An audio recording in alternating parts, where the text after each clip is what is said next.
Okay, we are back with our Damn, I put the book down again. Astonishing Swordsmen and Sorcerers of Hyperborea campaign. This is session 29, actually. The party has found themselves in search of, well, have discovered, I guess, the mythical sightless serpent who cries tears of gems, and got quite a few gems, which they used to bring back their unfortunate party members who had been turned to stone. Deciding to continue to explore the crypt, I guess hoping for more treasure or possibly to help these ghosts who had kind of asked for help. The party has been investigating around. As we kind of come back, they've been in the crypt. This is the second time now. Pinesta and Oltan have been back in the crypt for about 36 hours, almost 2 days, because there was a holdup with the with the part of the party being locked into a room until the wizard Drool was able to cast a knock spell. So it is in fact the next day. You're standing. If you look at the map, you're standing in room 13. You have revealed the secret passage, and we, by means of introducing some new characters for PCs that have gone the into the afterlife, we're gonna introduce some new characters here as the party comes forward into the entrance of the crypt to meet up with some other adventurers that they had planned on meeting. So I'm going to start with the PCs that are there first, and then we can kind of do the intros. So, Nikki, tell us about your character and what they're doing and such. This is Pinesta. Pinesta is a bard, and she, along with Brighild, turned the arms of the statue to discover the trapdoor. After being poison gassed by the last statue she tried to turn, she decided to use her whip to turn the arms so that she would not get poison gassed, which, as it turns out, wasn't a trap. So she's just thinking that they need to get down to the trapdoor and get out of here as soon as they can. And of course, she's still upset about the whole bull thing. That's Pinesta, the bard. Nice, best. That's right. Through some kind of clever positioning, you were able to do that. This room is kind of it's kind of dark, but there's enough light coming in from the hallway, which is lit by that purpley, strange moss that grows on the tapestries there to the south of you. But speaking of Brickhild, Tony, tell us about your character. Brighild the Imposing, the Khmeri Celt warlock, is standing there looking at this little shriveled up magic user Drool, but she thinks in a way he's kind of cute to her, but she knows that she's going to beat him in another game of chess if they ever get locked into a room again. But then she notices the other large barbarian that is coming in that Pinesta had told him about that's going to join him when he starts coming in. She looks at him and she rolls her eyes up to the ceiling and thinks, oh, Lackland's going to have to show off now. He thinks just because he knows me, he's going to have to show off. And she looks down the opening that Pinesta has found and says, well, time's wasting. Time's wasting. We need to move on. Altan, what do you think about it? That's Brighild the Imposing. Brickhild the Imposing. Okay, so speaking of Altan, Rush, tell us what Altan's thinking here in this chamber, awaiting your new party members, but also seeing the secret door opened up below you.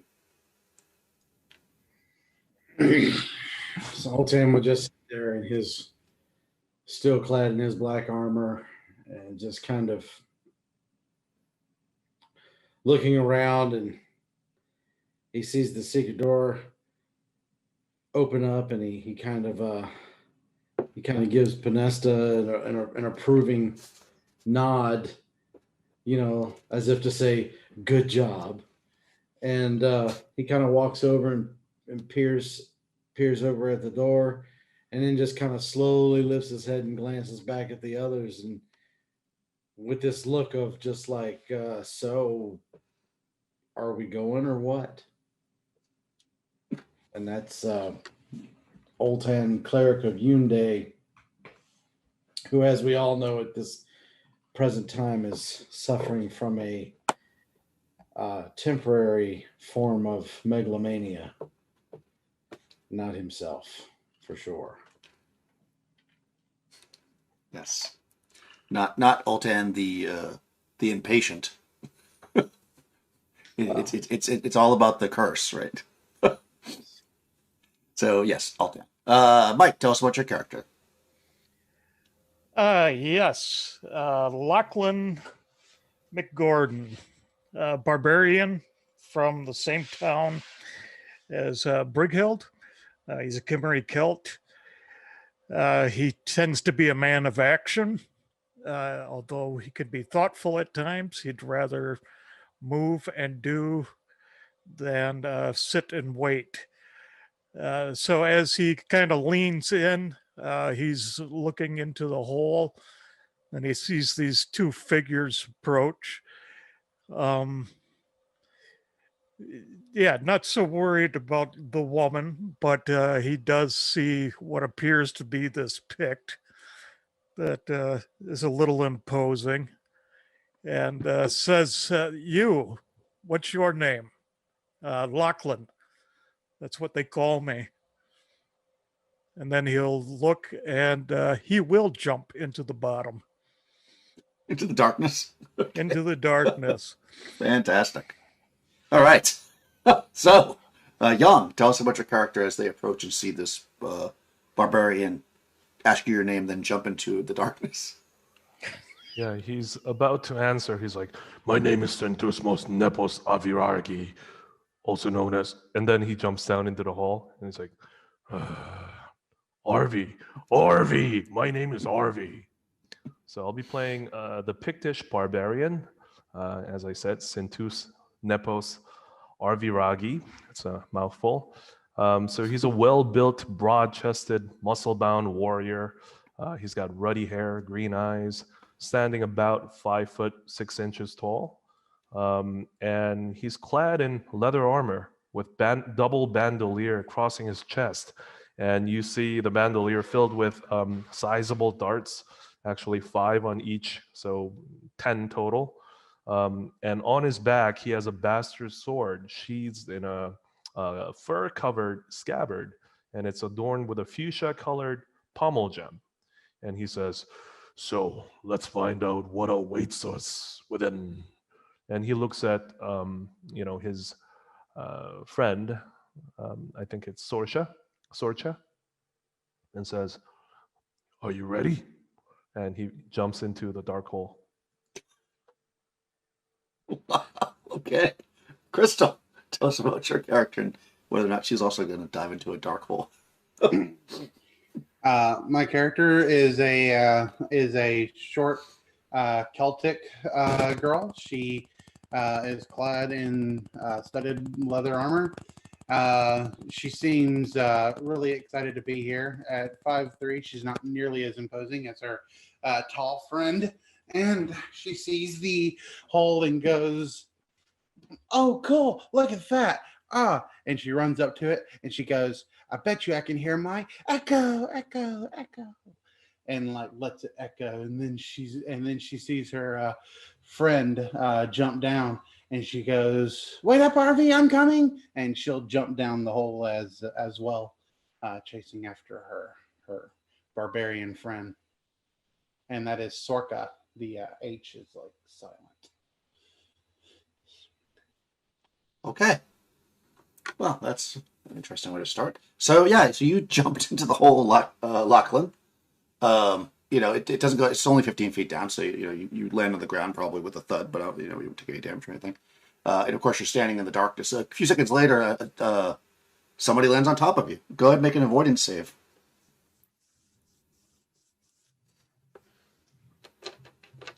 Who? No. Well, first Lachlan. Yeah, so this large barbarian lands on top of you. And 5'6". Okay, well, this small barbarian. But he's very heavy. But you're very heavy. You'll take, oh my god, 5 points of damage. You get slammed by this down. And you'll take 2, Harvey, as you twist your ankle on top of him.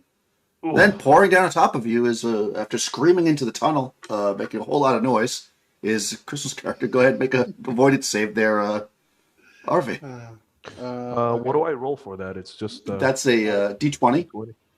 Yep. Your saves should be listed. There's a save number, a fixed number, and then you'll add anything to it based on your class. You'll look up avoidance. I think a barbarian gets +2. I got 3, so I'm thinking that's Yeah. probably fail. If you roll a 3, you fail. Yeah. Okay. So you land. She lands on top of you.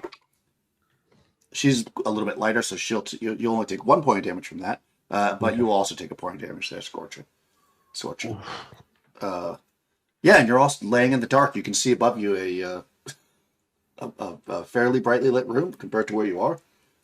Those above, what's your reaction to the sudden?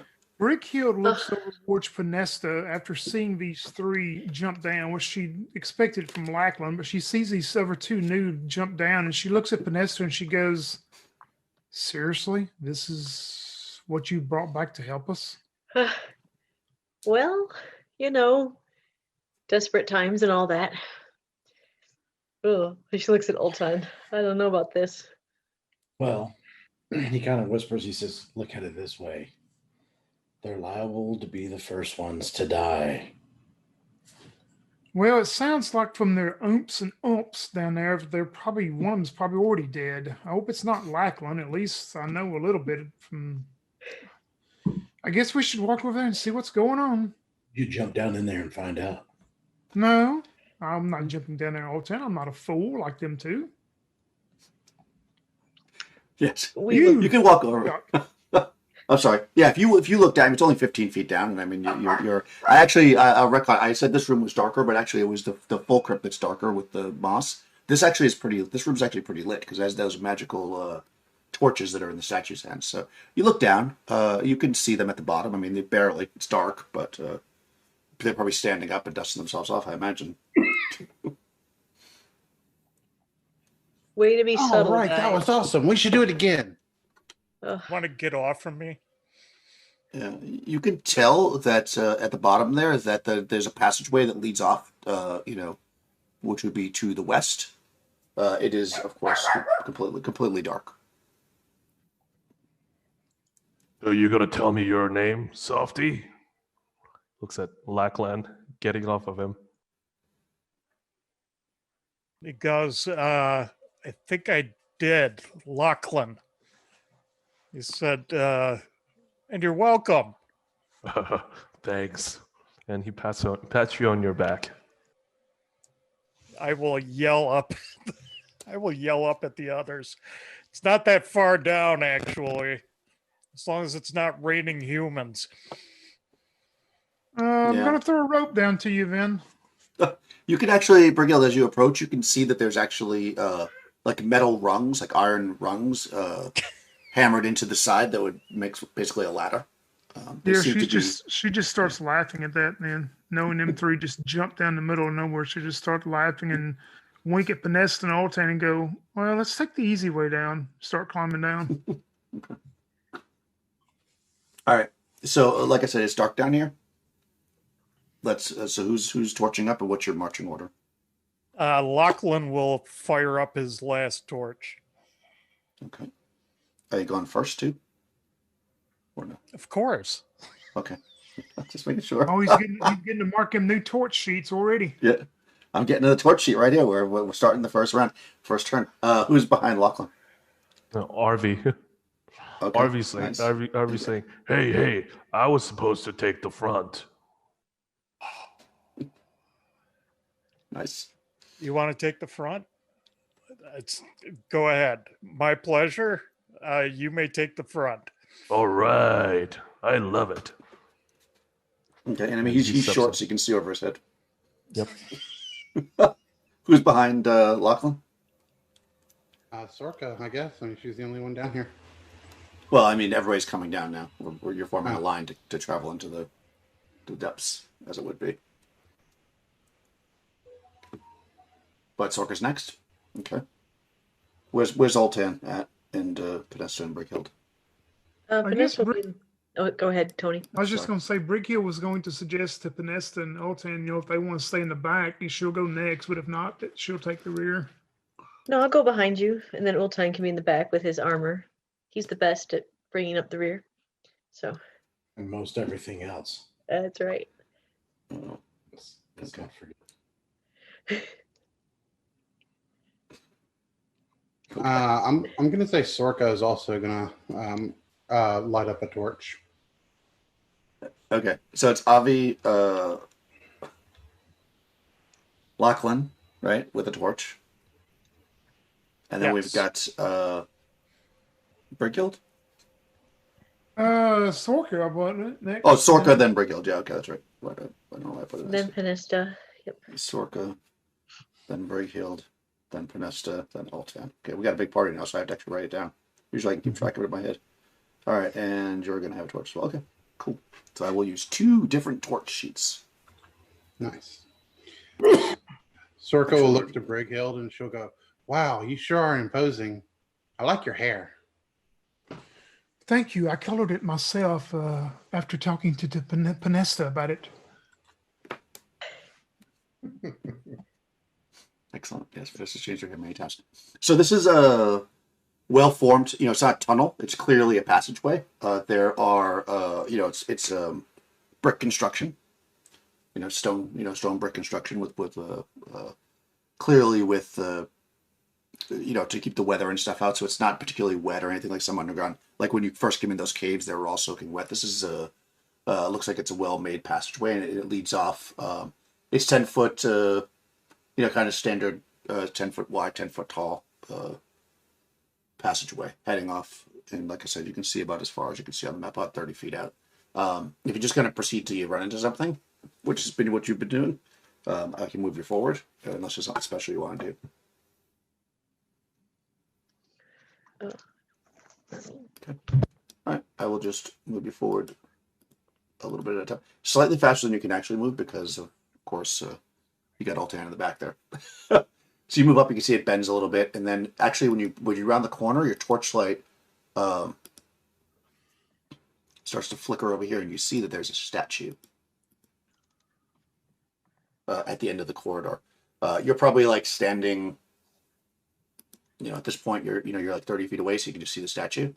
It is a pretty crude statue, but anybody in Hyperborea would recognize that it's supposed to be representative of Sithaqua, the frog god. It is. Let's see.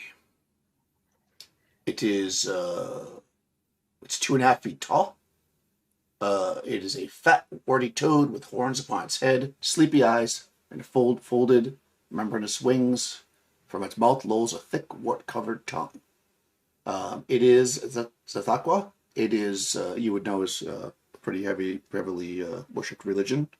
And also, it's made out of malachite, so it does have value, although it's going to be quite heavy because it's 2.5 foot tall. But it does look like it has some value. Brigghill's going to lean up to where Sorcha is in front of her and go, "Be careful with that statue. We run into one earlier that Panesta found that had some type of gas trap on it. Pass the word on up to your friend there. He looks like one who would just grab stuff." Oh wow! Hey, RV. They said don't grab it. It could be a gas trap. So let's not repeat that incident in the last cave, okay? I don't know what you're talking about. I'm not going to grab anything.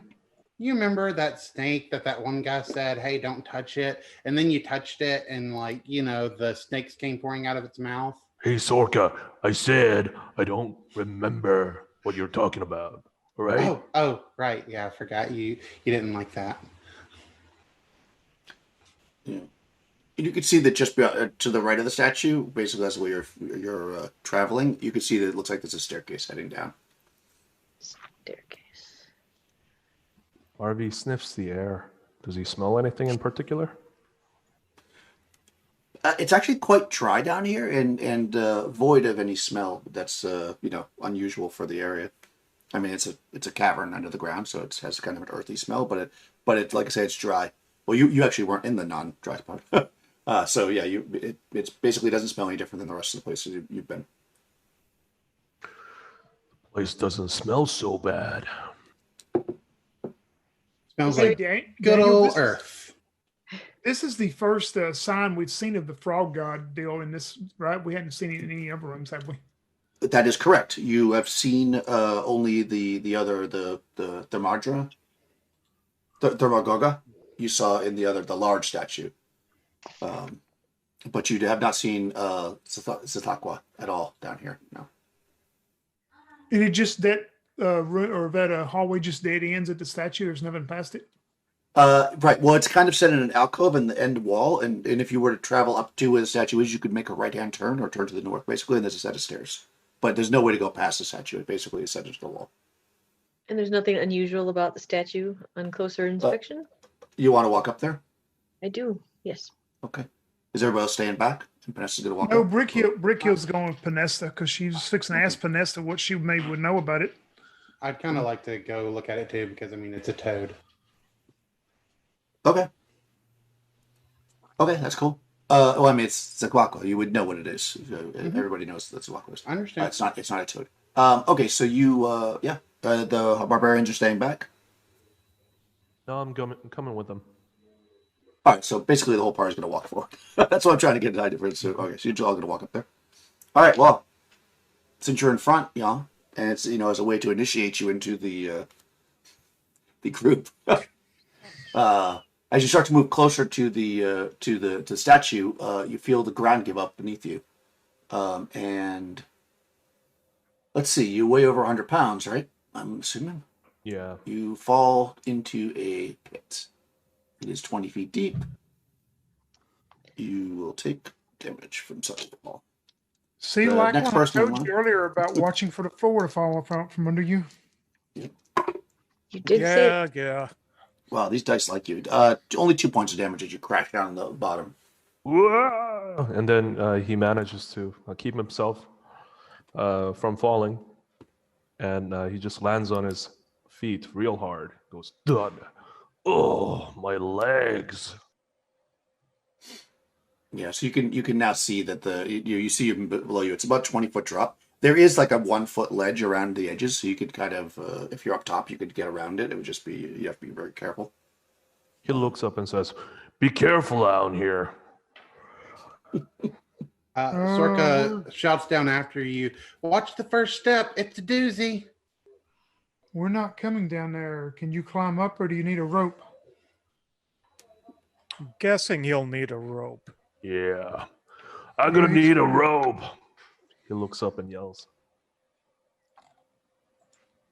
Right. Yeah, I mean, have if a you take rope. the time. I can throw a rope. I mean, I can throw a rope to him. I mean, I have a rope, so. Nice. Yeah. Yeah, if you take the time to cross over the other side, being careful and helping him up or whatever, you get to the other side of the pit, no problem, and you can now explore or look at the statue. I mean, there's not enough room for everybody over there, so we'll say that the people that said they were interested in the statue are on that side, including Sorcerer, who has a torch, which means that I will give you more light. You see stairs going down, as I already mentioned. Yeah, it is basically as described. It's made of malachite. It's about 2.5 feet tall. It's pretty crude. It's not exactly. It's not well cut. It's like pretty rough. So as a work of art, it's probably not particularly valuable. But the fact that it's a religious icon and also made of malachite will definitely give it value. 1 second. Let me check something.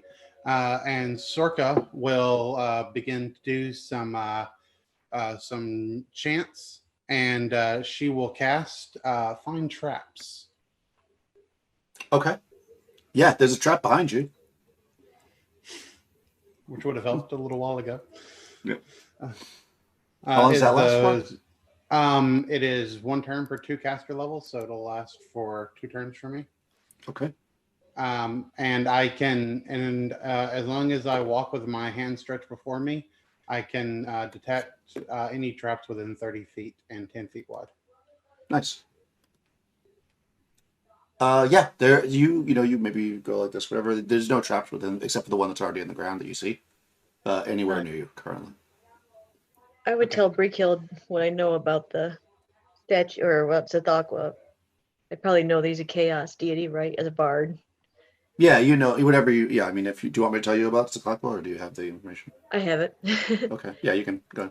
Yeah, I'll just tell her Brickhill that all I know is that it's a chaos deity, and while it is associated with life and death, it's also associated with cruelty and savagery. So, not a great sign. No, it's Mm. seems like to me if it being here at the entrance wave and maybe whatever we're going down these stairs into is going to be more of the deviltry associated with it. I would count on that. Yes.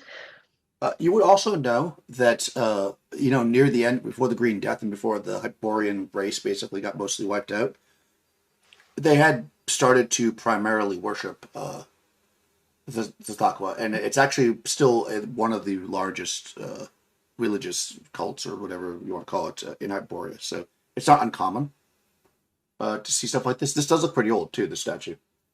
Well, the statue doesn't have any magical traps about it, or any traps at all. It seems. Is that what you were doing, flailing your arms around? Is that enchantment? Yep. Would have come in handy earlier. Yes, but don't worry about earlier. It's fine. Your friend is okay. It would seem. Is something useful you have though that gift. It is good that you will do it to help us. I'm glad to help. I'll travel near the front so I can detect more traps if they come up. I don't want RV falling again. Yeah, that would be nice. Okay, so do you want to switch places with Lachlan then temporarily? Right now you're third in line, unless you want to be in front. Yeah, that'll be fine. Yeah. Okay, so you'll be second. All right, I'll move you. All right, yeah. You know, after spending a little bit of time investigating it, that's pretty much what you got from it. Like I said, it's heavy. You could. It's not attached though, so you could theoretically take it, but you will be looking around a 2.5 foot tall statue that's heavy.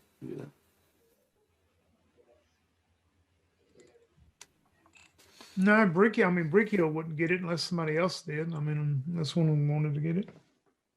Okay, we can look at that. Cool. You want me to take this? Well, if you carry that, how are you going to use your weapons, though, Lachlan? Maybe we should Well- get it on the way out. Okay, pigtails, I can drop it. On your foot, I know. Well, yes. Hey, my fine traps only last for so long, you know. Well, get going then. What's stopping you? You are in front of them. All right, well, fine. I guess I'll just lead the group. Everyone follow me. I get to be the leader. And I will begin to walk forward. All right, cool. Yes, you make your way down the stairs with your hands stuck out in front of you. I guess somebody else has to have your. Well, you can have torture hand with your hands stuck out. I guess. You go down, follow it down till you get to the bottom here. There's another set of stairs. You follow that down. Going down. Let's see. Oltan, your movement is 20, right? Did you get that heavy armor on? You get to the bottom of the stairs here, Sorka, and actually, just as your enchantment is starting to fade, you sense that there is some kind of a trap behind this door, which I just revealed. That there's a door there. I guess you probably shouldn't say that there's a door there, but there's a door there, and you can see that there's a trap. There's a trap on the door or behind the door.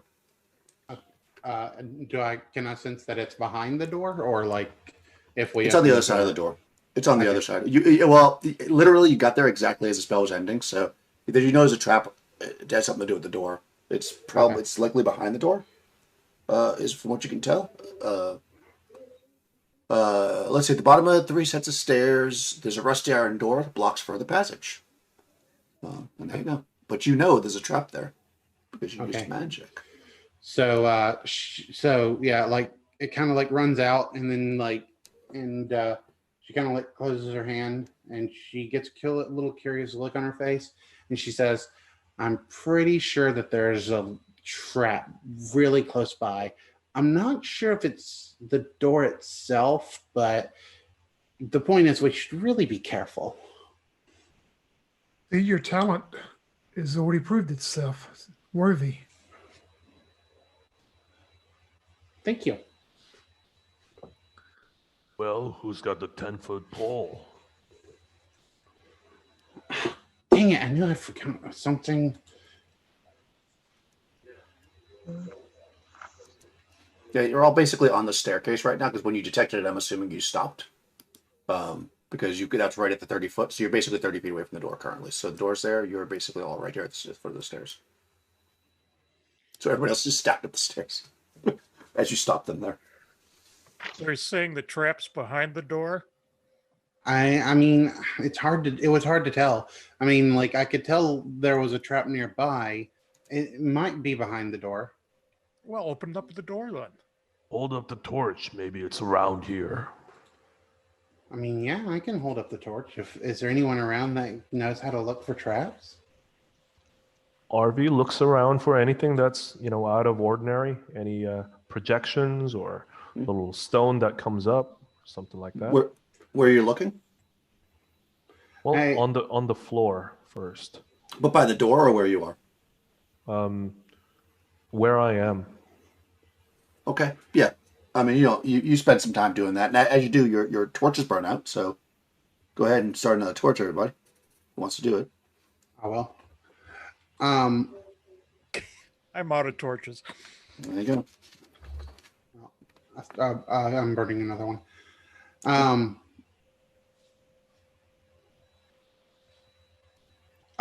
Daniel, it says it can sense magical or mundane. Was I able to get a sense if it was either of those?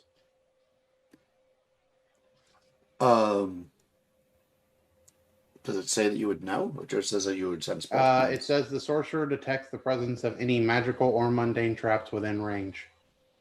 His path of detection being 30 feet long and 10 feet wide. Yeah, I'm not sure that you would know, one way or the other, based on that. So you just know that there's a trap somewhere in that vicinity of the door. Right. RV Not where you are. RV approaches the door and he's smelling the air. In fact, he's actually sensing for magic. I got 4 in 12 chance that he could do that. Okay. Yeah, you don't get any kind of sense that anything's your hairs don't raise on the back of your neck. You don't feel it off or anything. He approaches the door and closely examines it for any obvious signs of wire or anything like that. No, you hold on, let me see what we got here. Let me give you a chance here based on that. Yeah, you start checking out the door. It seems there's no wire. The door itself is pretty rusted. It doesn't appear to be locked.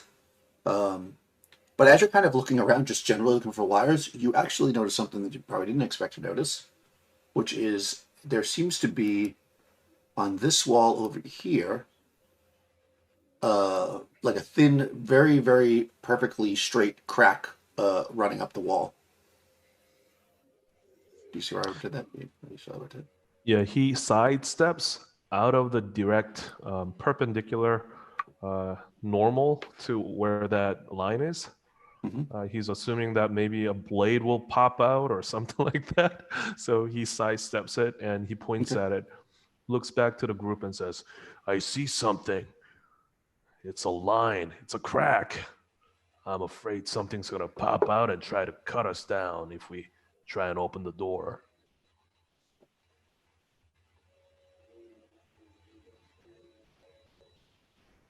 You guys have any ideas? Yeah, go open the door. Is there a handle on this side, or what? There is a handle, yeah. It's like one of those you grab it and go like this with it, just push it down, and you push the door in. The door opens in. You can jump out of the way. All right. He pulls out one of his hand axes, and he raises it and lodges it into that crack. Oh, okay, interesting. Yeah. Yeah, when you do that, you push it in there, hoping to lodge it in. But when you push into the crack, the panel that's there swings open, and you see that there's a secret door here. Oh. Yeah, and you can just see. I mean, you're not holding a torch, so you're just being a little bit into it because the torch is above you on the stairs. But you can actually see there's a passageway beyond. Well, God smile on us today. Let's see what's in here. And he pushes the door in with his feet. Okay. Okay. When you do that, this door. No, I'm just kidding. It opens up, and I guess if somebody brings a torch down. Yeah, I mean, I'm right there. Sorka will. Yeah, you'll see that it opens up into a hallway. Again, the hallway looks exactly like you've been going through. Well made, sealed against any kind of water seepage or anything. Clearly was constructed properly and well, because as you know, this is quite old, or you would imagine based on all the legends. Whoa, awesome. Good job. Great find, Arvi. Hey, that's why I'm here. All right. Well, are you ready to take lead again, Mr. Barbarian? She'll say to Lachlan.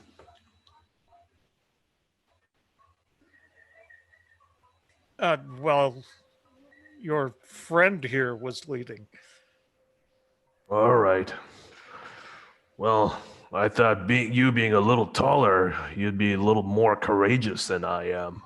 But I suppose the height Wait is a minute. just... Are you saying I'm not as courageous as you are? Well, Well, Brother. I mean, it's okay. Not everyone can be as brave and strong as Arvi is. Well, just give me the torch then. no, I'll lead the way. No, Maybe- that's if you're calling me on this, then let me go. Hey, pal, you want to do an arm wrestle right here, right now, to decide who's braver and stronger? No, God, you picks. What is this? Arm wrestling? Come on. I mean, Let's yeah, go. sure. Here, you can have my torch. I'll light another one off of it. It's always good to have at least 2 torches going. I've noticed before. I'll plunge ahead. Okay, so you're taking the lead. Yes. Arvi looks back at Sorka and he smiles. Brighill looks back to watch Vanessa and winces. Yeah. Festa gives a bit of an eye roll. It's not like you just came back to a thing where a bunch of people just died. Yeah. Hey, Daniel. Yeah. Instead of lighting up another torch, can I instead light up my bullseye lantern, which I totally remember I had? Sure. I have lantern cards. Yes. So I'll let him have my torch, and I'll have my lantern lit. All right, well, that actually shines pretty far ahead. Although you're not in the front, so you're not really going to be very effective with the bullseye. But I'll be second so, if so they'll I'm let going me. to keep the... Yeah, good luck getting between them two. Yeah. They'll become best friends in no time. Yeah, Arvi's right behind Lachlan, making sure that Sorka is protected from whatever's ahead of him. Yeah, so I'm just going to give you the normal torch radius then. All right, so you start to move down, and you can see just the edge of your torchlight. You see something very familiar, Lachlan, though not familiar at all to Arvi or Sorka. It is a statue much like the one you saw above. The main difference here is that this one is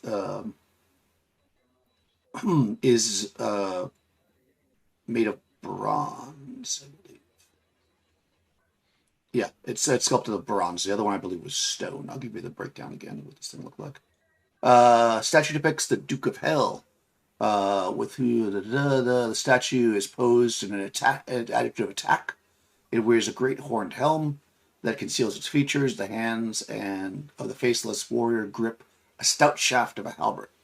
On its back is strapped a two-handed scimitar, and by its side there is a broadsword.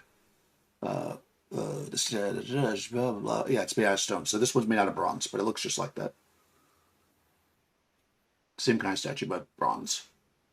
Lachlan will stop and call back and say, we got something like we had upstairs, except it's made out of bronze this time.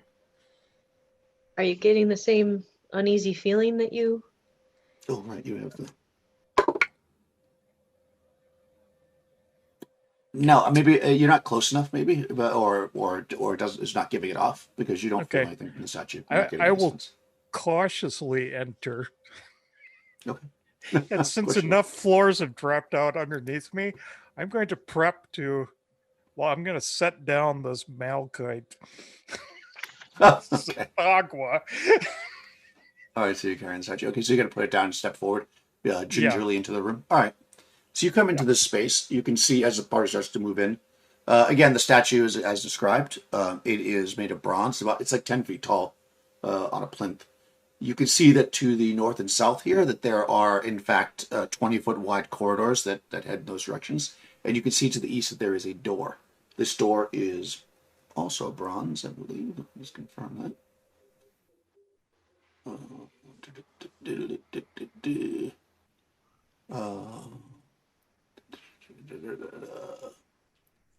Yeah, it's bronze. Are these alcoves that are on the north and south, or is it Yeah, just the east? if you want to explore, I mean, once you're all kind of moved into the space, and you got a bullseye lantern, so you could just shine it down like a flashlight, you would actually be able to reveal, with a little bit of time, and just kind of swooping it around, that in fact you've got. Oh, did I just cover instead of reveal? I think I did. Huh. There we go. You've got Utter right. blackness. You have right, exactly. Darkness has fallen upon you. Yeah, you've got these what are basically doors. For like a better, they're not actual doors. They're crypt doors. Where you would lay a body. Basically, it's pretty obvious what it is. I mean, most people have seen something like that. There's 12 in here. 12 of them. You can see that the doors are again. These doors are set into the wall. They're probably like 3 foot off the ground, and they're about maybe 4 foot square. They are also of bronze. Let me just remind everybody that it was 12 ghostly figures that appeared to me on that watch. Yes.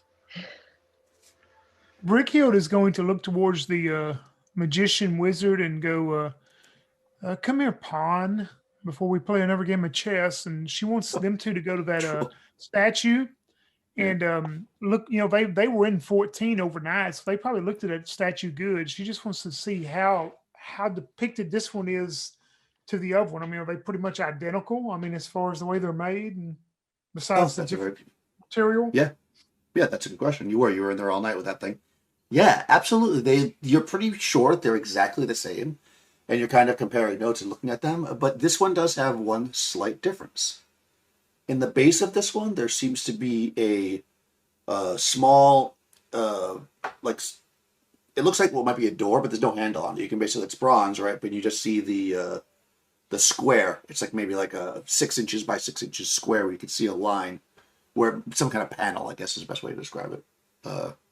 The other one did not have that. Yeah, she's going to look at Panesta and Oltan and bring them over there and ask them, well, maybe we should try to pry this up with a dagger or something.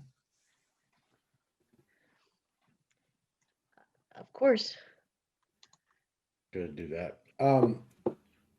Looking at the bronze doors that go down the two wings, Mhm. there's also one in the far eastern wall. Does that Yep. one in the far east wall match the ones going down the wings? No, the eastern wall is an actual door. It's like a regular door, but it is made of bronze. The ones on the north and south are like the crypt cover doors, the small ones. Okay. So it's passageway, basically. So that does equal the right number then. So Oltan would lean down to Panesta and just kind of quietly say, didn't the visages that came and spoke to you, didn't they say something about burning their bodies? Yes, they did. Give us peace, burn our bodies in the pyre. Do not let the necromancer's curse fall upon us. Burn their bodies in the pyre? On a pyre. On a pyre. Yeah.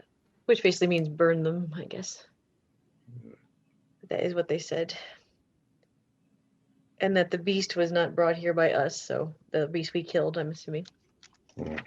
Okay. Well, I reckon one problem at a time. And I'll go to helping with the standing there watching as she whoever tries to pry the door open on the Okay. statue. You're going to get down there with a dagger. Who's prying it open? Yeah, Brickyard will. She'll get her silver Okay. dagger out.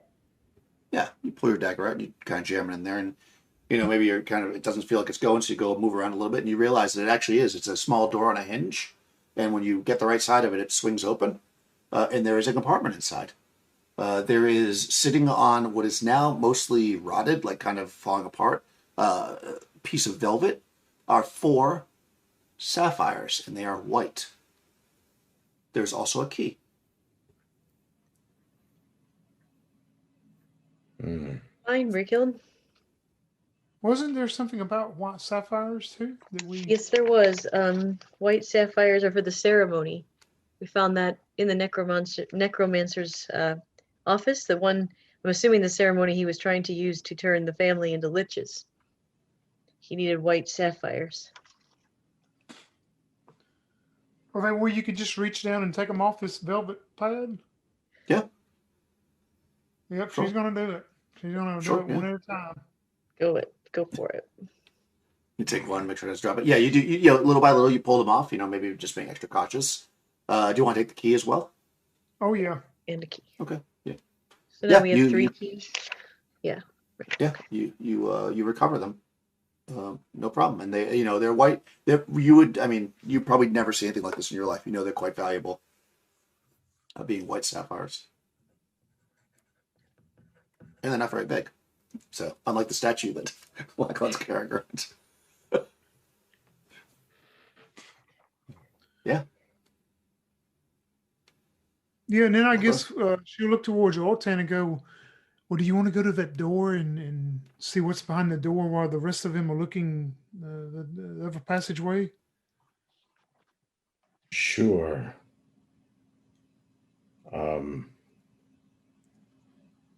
Just trying to think about what to do with these bodies, but I don't want to set fire to them here because the smoke will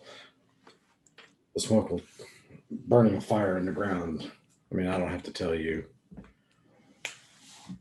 And he's going to go approach you're talking about the door on the east wall? Yeah, the east, I guess us three will go to the east door. He sticks his hand out and asks for the key, just in case. Yep, I'll give it to you. I had a thought, just a maybe thought. If this necromancer's still alive, and he does manage to finish his ritual, and we haven't burned the bodies yet, it's possible there could be 12 liches behind us if the necromancer is through this door. That's just a thought I'm having. But you know me, I'm Pinesta the Paranoid. So perhaps you want to check to see if the bodies are still in their crypts. It's just a thought, yeah. I think I do want to check that. Oh. But Do not wish to have a worried lady in our midst. So let us do that. Yes, that is a wise thought, Pinesta. And then we'll look back to the other 3, I guess, to see which way they went. So we're Okay, where did opening they these. Aren't we all together? Calls back. Yeah, I thought We're we were all in all the room. together. You are in the room. Yeah. You just don't Yeah, know what you're up to. Arvi overhears her saying so, and he says, "You want me to check that one?" And points at one of the sarcophagus. yeah, the crypt doors, yeah, we want to check them all very carefully. All right. He points at the nearest one and says, "All right, I'm gonna go over there and open this one." All right. And he approaches and takes out his sword and lodges it in between. Tries to lodge it in between the wall of the sarcophagus and the lid, and tries to slide it in. Well, it's more like a crypt door. Okay. You don't see a sarcophagus yet. You just Okay. see like a bronze door stuck in the wall, but you can use the sword to open it if that's what you'd like to do. Yeah, yeah, he tries it to opens jam up. it in there. Yeah, you can swing it open, and inside you see actually a sarcophagus. It's gilded bronze. You immediately recognize that it is, it's graven with various symbols. You don't recognize them, and it looks quite well done. Obviously a lot of time was taken to do this. and to do it right. It is sitting on like a slab, you know, you could like pull it out, but it would probably take more than just you to do it if you Yeah, want to look inside he the looks actual sarcophagus. he looks back and says, "Look at this. I bet it's gonna fetch us some good gold if we could sell these things." But he points at Lachlan and says, "Hey, tough guy, I'm gonna need your help in this." Yeah, I'm willing to help. And he So grabs just be one. careful. Yep, and he nods. He grabs one side and says, "Well, whenever you're ready." Yeah, Yeah, you're we'll you're able to slowly pull them out. drag it out. Yeah, you can. In fact, you realize that the slab that it was on was actually like it's a slab of stone, like recessed and it's sitting in. There's another slab underneath it, and there's like grease or something in between. Because as you start to pull it, it actually slides very nicely with your combined strength. You know, you're quite strong between the two of you. And sure enough, yeah, it slides right out, just like you see in CSI where they pull the bodies. It's just like that. You slide it out, and there is in fact a sarcophagus. It is closed, of course, and it is covered with various symbols. Um, in fact, I probably use. Yeah, no, okay, yeah. Is everybody like doing their own thing, or are y'all like kind of staring at this wand? I'm with I'm gonna like be with RV, make sure that he's safe. Did they go to the north or south section now? I'll say the south because they didn't say. So Yeah, I mean, I would think Brick Hill would be close to the statue in the middle. You know, close Yeah. enough that you can watch the whole room, yet watch what they're doing too. okay. Sorka, you have one of those strange feelings about this? I mean, I don't think so, other than we're in a crypt. But I I'm mean, talking about. death is a natural process.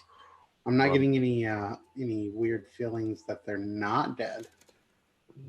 How about these glyphs? You know anything about these? These Mm, writings? Let me see. Do I? No, not as a druid. You wouldn't know anything about it. No, I've never seen anything like that before. What about Drool? Would he know? Oh, that's right, drool. Can't forget about drool. Roll a d6 there, Nikki. You can play drool for a second. Okay. D6. I just. Okay. Yeah, he has a Nick 4 is and going to 6. be like, I'm Droll. I'm the cousin of a stupid guy named Vol. All right. He got a 2. Oh yeah, he does. He says, "Oh, I'm glad you asked." Hey, where'd And you goes come and looks from? Well, some of us prefer to keep our profile a little bit low in dangerous places. So what do you know? Well, these are not within the schools of magic which I normally operate, but they are very clearly of a necromancer. They are necromantic and really elaborate and well done. A powerful necromancer, by my guess. Oh. So good news then.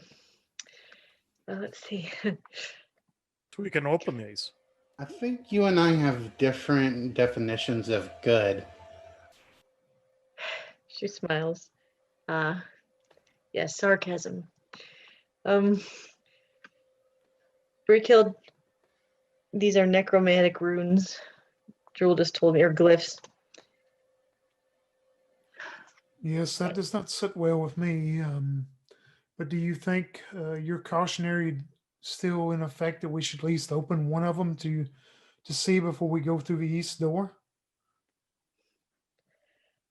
Oh man, I don't know. If if they're like not dead, I think we should lay them to rest. It would only be right.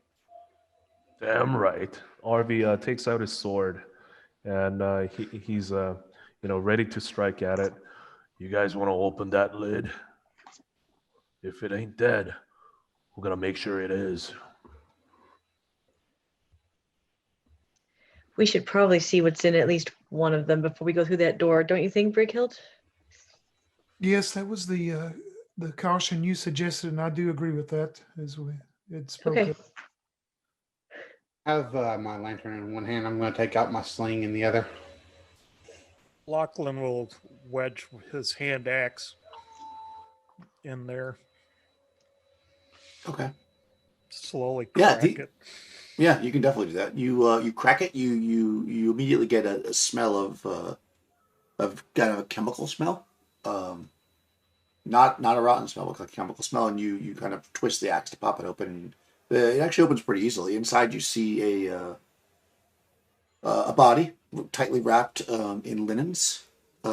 Yellow. They're yellowed with age, probably, or possibly with chemical or magical fluids. But a body nonetheless. It is wrapped head to toe. Arms to its side, legs put together, completely covered in these linens.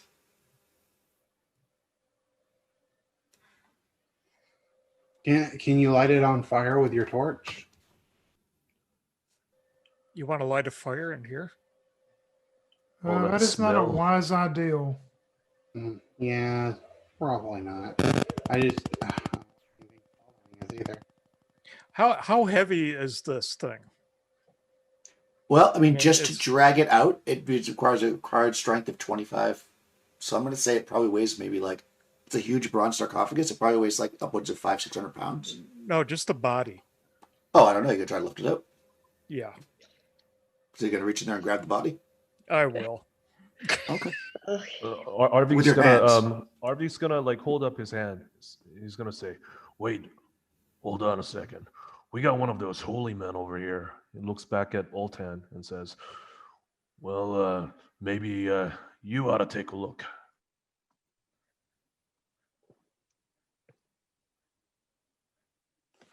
So Oltan walks over and he just kind of peers inside, and then he looks back over at RV and the rest of them. And he goes, "Looks like a bronze sarcophagus to me."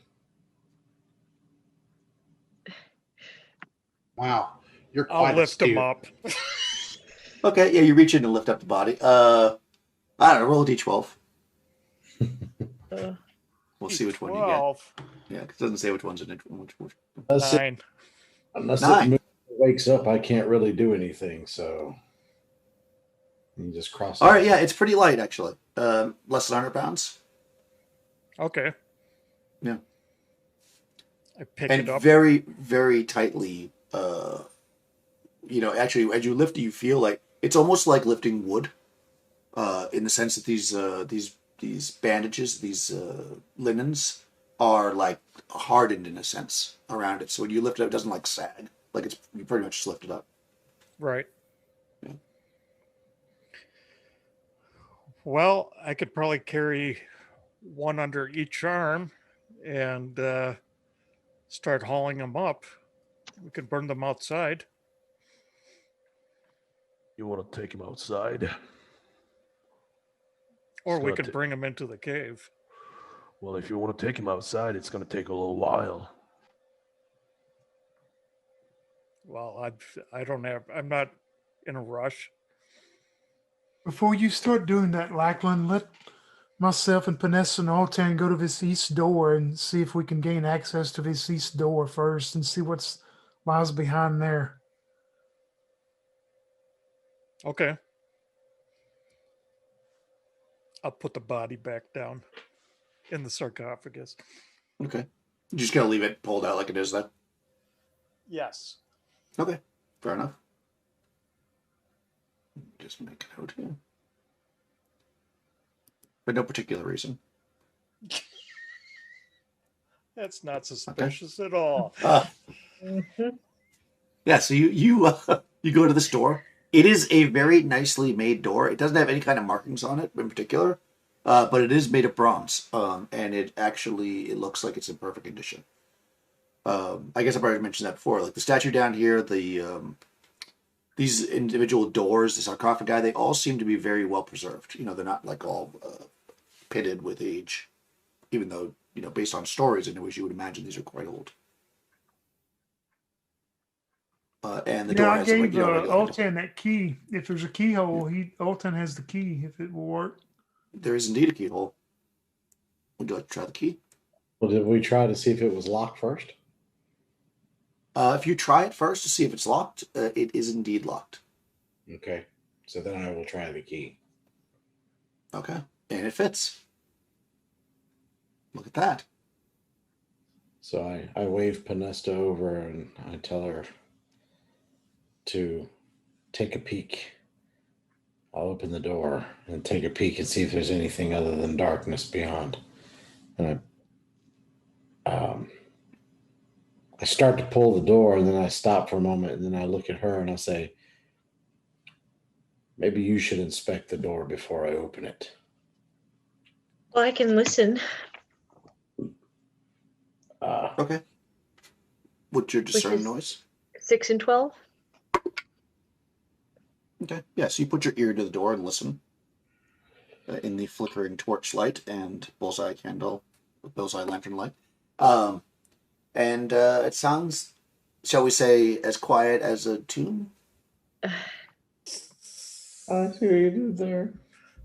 All right, I'll pull the door open, just big enough for her to be able to get her head in there. Okay. So to take a peek.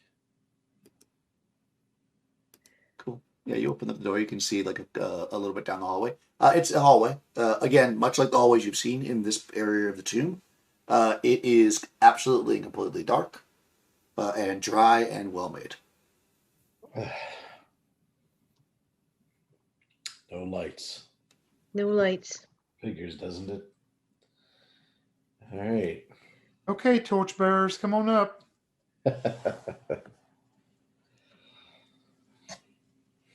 Yes, Sorko will make her way over. Okay. And going with her is Arvi, right next to her. All right. Lachlan stays put. Okay. All right, so you guys walk up to the door. Are you going to open it back up? I'm assuming you closed it because you. Yeah. I'll open it back up so they can go through. Sure. I'm gonna be the Let me just, through anyway. So I'll shine my beam in there. let me just check. Do you have notes on how far that shines there, Crystal? excuse me. Because now it's crap. relevant. The bullseye lantern. Sorry, I I don't have it on me. Bullseye. I'm looking for it real quick. Is that what it's called? I don't see bullseye at all. I'm doing a search in the. It's lantern bullseye. Okay, so it must be under equipage. Let's see, that's under Swordsmen and Sorcerers. It will matter just because you're coming into a long hall, so I just want to see how far down you can see. I guess we're going to call that visions. Or no, it might be general. Lantern, bullseye. 15-foot radius light, 60-foot narrow beam. So do you want to use it to generally light, or do you want to shoot it? I'm assuming you're shooting it like a beam. Yeah, I'm going to shoot it out like a beam. Yeah. I mean, you won't really actually see everything in the hallway, but you shine it down 60 feet, and you can see the hallway is definitely longer than that. Because it's a very narrow beam, so you're probably seeing, like, Is that the door in front of the statue? Because I can't. I don't see anything revealed. Oh, I haven't done it yet. Ah, You must give me time. There you go. I'm sorry. Wow. You want precise light? You get precise light. There you go. It's a really long hallway. Mm-hmm.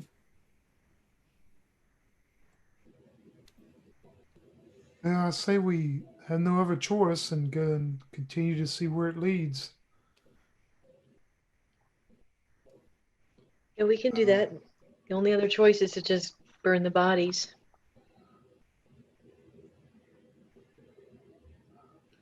Well, Okay.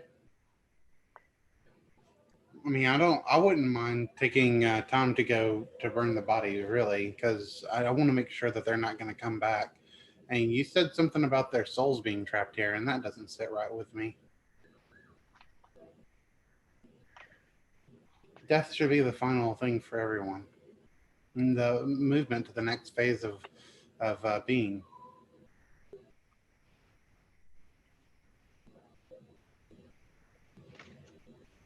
Well, what do the rest of you think? Well, if we find this necromancer, we're either going to kill him, in which case we can go back and burn the bodies at our leisure, or he's going to kill us, and then it's not going to really matter what happens to these bodies because, well, we'll be dead. All right then. The hallway it is. Wow, you're like like a ray of sunshine in a dark place, cleric. My darling, if you threw me up into the air, I would burst into sunshine. I bet. Such is the glory of old time. RV looks at Sorka and says, I don't get it. Brighield is I think going he to look worships back. Apollo, I'll say to Arby. Brighield is Oh. going to look back towards Lackland and throw him a spike and say, Lackland, when you come through there, would you spike that door open? We don't want to get stuck down this hallway with a closed door and can't get back out, of course, you know. It's Yep. true. Good And I'll idea. take up the rear. Okay. So Lachlan's moving to the rear. Yep. Well, your torch is on its last legs anyways, with only one turn left in it. So put you in the rear. Otherwise, you're staying the same. So it'll be RV, Silica with the lantern, basically lighting the way. Brighild, Penesta, Oltan, then Lachlan. So I moved you all around, and you're gonna spike the door when you go through. No problem. Are you keeping it flashlight mode so it's all dark in there, but just like your beam, or are you gonna spread it out so you can see better? I'll make it more like wide so that we can see better in front of us. Okay, fair enough. Yes, you guys start to head in. You get in, I don't know, like maybe this far, and then, you spike the door open. You can hear Lachlan back there spiking the door open. And then you hear a voice. And it says, you should leave now. You do not want to release the Green Death once again upon the lands of Hyperborea, and that would be the least of my powers. You do not want to know what I am capable of. I did not ask you to be here. You should not be here. There is only death here for you. And you know that it's coming. It's echoing down the hallway. You know it's some distance in front of you. Of course, you're standing in the light. What you want to do up front there, RV / Sorka? You guys set yourself up having the good ones in the front, the smart people in the front. I'm gonna make my lantern a beam again and shine it further down. Oh, really? And, Okay. and RV replies. Go ahead and roll initiative then.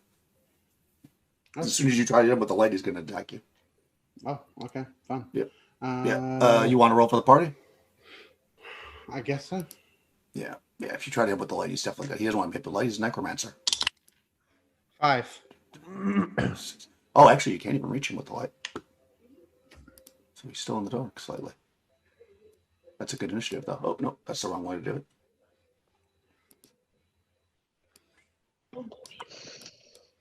All right, yeah. So you shine, you go to shine the beam pretty quickly, actually, because I'm sure you probably beat him unless I roll a 6 here. Yeah, I did actually. Okay. And when you do, you see an incredibly bright flash of light as he's casting a spell at you all. Everybody make a, I think it's an avoidance save. Let me just check. He is throwing a lightning bolt at you. Oh, fun. What the fuck? I wonder what Sorcery. character I'm gonna make next time. No. You said avoidance save, Daniel, is that right? I believe it's an avoidance save. You can add your, I'm just checking, it's a lightning bolt. Bolt of lightning, 5 foot wide, 60 feet long. It's going to hit everybody in the hallway. All within the path reaches maximum range. Struck creatures suffer 1d6 against the So sorcery saving throw, sorry. But you can add your defense adjustment for dexterity to it. So it's sorcery plus dex, if you have it. I got 22. I rolled a Okay. natural 20 plus 2 is 22 also. Wow, Nice. nice. You got a natural 20 also. Wow! Wow. You're 17. All right. Nice. Oh, How about Sorka? Necromancers, I necromancers. failed. I Really? got a natural 2. Oh, man. All right. So, unfortunately, this is kind of a messed up thing here. But let's just deal with this first. So the lightning bolt, of course, even if you avoid it, you still take damage. You take half damage. So let me see how much damage it does. It's a d6 per level. He is 95th level. I have to roll 2. Right? Anyone? What's that? I said I have to roll 2, right? Yes, of course, everybody. Yeah. I missed that part. Yeah, everybody in the hallway. That's what a lightning bolt does. You said puzzle. Well, That Crystal, was a really good move. I gotta give it to him. Let's see, 11. Crystal and I will sail together. Oh man. Well, you guys are a team then. 21. Oh. Okay, so you're looking at 26 points if you failed, and 13 if you succeeded. Okay, 13. However, I'm down. a lightning bolt bounces back when it hits a solid object. So I need to measure out the distance here to see if when it hits that statue. Actually, let's do it this way, because it might not hit the statue. The statue's not huge. Who wants to risk the party's life and roll high or low for me? Or pick high or low to see if this thing bounces back or not. I'll do it. All right, what do you want, higher? I rolled a nat 20s, and that was high, so I'm going with low now. All right. That was a good choice with the 3. All right, yeah. Oh. It actually, it does not hit the statue, so it keeps going. So I don't think it'll hit you all, but let me just measure. Let's see. 1, 2, 3, 4, 5, 6, 7, 8, 9, 10, 11, 12, 13, 14, 15, 16, 17. Wow, it just gets to that end of the hallway at its maximum range. Because you know lightning bolts bounce. But that being said, I forgot to ask everybody what they're going to do, which I should have done, but I'll ask you all now. So what's everybody doing after this lightning bolt just rips through? Oh, and actually you went down, Crystal? Though the lantern slams on the ground. It was in focus mode, so you probably can't really see down. You can't see what's down the hallway except for the voice and the lightning bolt. What's Penesta want to do? A spell. Okay, how about Breakhield? Seeing the new person in front of her drop like that, she's going to reach and grab her and try to pull her back to the statue room that they come from. Okay, go take her back. She knows whatever this is that hit all of them is pretty powerful, so she's going to try to pull her first back to the statue room. That's the truth. Oltan, what's your plan? So, Okay, how about Lachlan? I'm dragging my very injured body back into the statue room. Oh, you're retreating. Okay. What's Avi doing? What's your plan this round? Just generally. Arvi instantly, pulls out one of his darts, and then suddenly seeing all of his comrades leave the room, he turns around and runs out of there. You're also retreating. Okay. Yeah. How about and as Soccer he Star? leaves, and if he's the last one to get out of that room, he actually closes the door. Well, it's spiked shut, so now it's spiked open, so it's going to take a turn to open it back to do that. Oh no! Yeah, then Yeah. he's just gonna move. Yeah, it was both good and bad that you did that. Good because if you hadn't done it, you would have probably been dead because you would have all got hit by the lightning bolt twice. But bad because now it's open. Okay, so the only one that's not just moving right now is Penesta. So go ahead, Penesta, do your spell, and then you can move. I'm assuming you're going to run if everybody else does. Yeah, I'll run, but first I'm going to cast Mirror Image. Oh, nice. Okay, yeah. Yep. So Penesta's like, not only is one Penesta running, many of them are running. Yes, I did a roll. Yeah, for that. I mean, except for, well, you were at the back, right? No, yeah, Ultan's near the back. Okay, you can make it out. I was going to say, except for Ultan, you could all definitely make it because you're only 30 feet into the room. Yeah, you all run through the door and kind of, like, I'm guessing, scatter to the side so that that you can't be seen by further artillery strikes of the Necromancer. Yeah, and Brickield, of course, will look towards Ultan and say, "You need to help this new person to see if does she still have any life left in her." Yeah, it is super, super dark now. Oh, no, you dragged her back. She has the lantern with her. All right, so you're right. You're basically, this area is still open, though, in the dark. But, yeah. All right, you drag her back. It's fine. Oltan looks at Brighild, probably with blood pouring out of his ears, nose, mouth, and possibly even eye sockets. And he just glares at her and begins chanting his own spell. Okay, so you're going to do a spell. We're still in combat, so I'm sorry. let's decide. No, you're fine. No, I didn't. I guess I didn't make that clear because he's not letting you run. He's not letting you run. Well, maybe he will. What does Penesta want to do this round? This round, Yeah. This is the next Yeah, round. We'll roll initiative. boop, boop. Yep, missile. Okay. How about Brickhilt? We can't see down the hallway at all now, right? No, it's dark down there. I mean, you can see a little bit, but you can't see down. You know. She's gonna move. She probably would have pulled the what's her name back, as far as she could, maybe close to that statue in the middle. Yeah. So she's going to move 5 foot down to the south and set her spear just in case something comes running out of that hallway. Okay. Spear charge. Yep. So, All right, but you guys stay out of the range of the. I'm assuming nobody's yeah, going directly in front of the door. She'll Yeah. be like, No, let me no. ping. I'm gonna be like right here, somewhere right there. All right. Perfect. Yeah. Okay. I'm just Yeah. nobody's. You guys aren't stupid, so you're not going to sit in front of the door. Daniel, how large is that statue, and how firmly is it placed? It is over 10 feet tall. It probably weighs nearly a ton, and it is placed directly onto a plinth. Yeah, you're probably not going to knock it over. I mean, unless you have a very good idea, a smart plan. Oltan, you're going to cast a spell. Sorry. Yes. Lachlan, what's your plan? I'm stringing my bow and knocking 2 arrows. Okay. And what's Avi going to do? Arby's going to climb the wall on top of the wall between the statue and the wall. Huh? It's a 10-foot statue, right? So he's going to go up that wall, between the statue and the wall. So the idea the statue's in the middle of the room. Oh, okay. No, It's standing on a plinth in the middle of the room. I mean, Oh, the only way you get to a wall is if you want to. Yeah, and yeah, all these walls would be nearly impossible to climb, especially for a barbarian that's trained only in climbing outdoors. Yeah, So I it does totally more. misunderstood. I thought the statue was, right next to the wall or something. Yeah. Oh, no, it's dead center. Yeah, actually, he's gonna, move further back. Okay. So Fair enough. He's gonna situate himself right over there. Where? Where are we? Could you? Oh, okay. Yeah, my understanding currently is that Brighild's basically here. I'm Okay. light blue here. Everybody else is kind of scattered. You could be either here or here. I'm assuming everybody ran through the door and got out of the main area. So you're somewhere in that general area. You can move anywhere in this room, of course, or back into the hallway.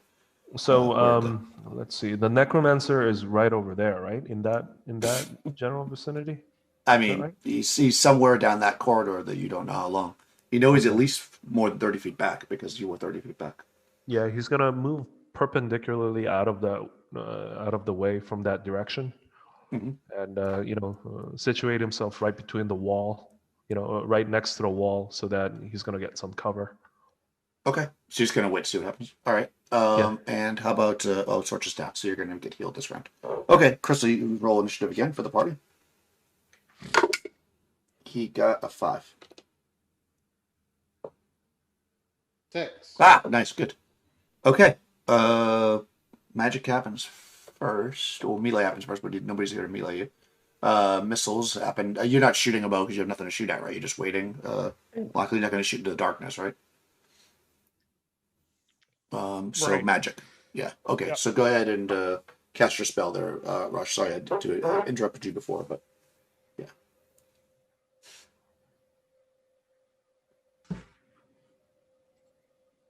Cast away, old bloody old hand.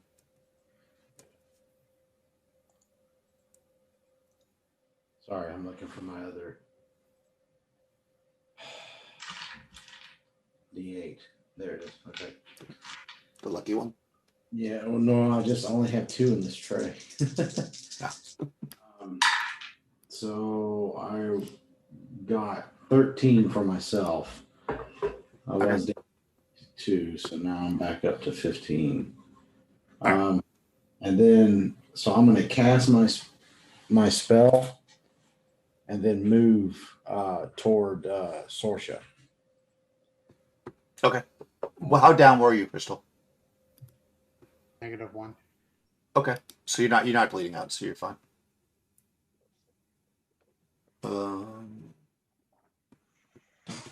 Just checking on the rage. Okay. You hear the stomping of feet. How fast these things move? More than one creature for sure. They seem to be coming down the corridor, but it's going to take their even if they move like rush at you. I'm just going to skip forward unless you want to do something. You actually can have another round if you want to cast another healing spell. Altan, or if anybody wants to do anything else besides wait for them to come, because it's going to take them 2 rounds to get to you, the creatures. Okay. So does anybody else want to do anything? Yeah, I'll cast another healing spell onto Sorcerer. Okay. She will get back, and she will get back 8 total. Nice. Yeah, good roll. And if I could Sorry, how much? start How much did doing Sorka Inspire get back? 8. I actually got a max roll on you. Nice. The gods are on your side. I'm sorry. Go ahead, Nikki. if I could start Casting. inspiring allies. Ah, nice. Yes. Yeah. Yep. So you'll have a full round of that before anything happens, and then we'll roll initiative. Oh, so what do you guys want to do? You hear footsteps coming down the corridor. Arvy's gonna go in stealth.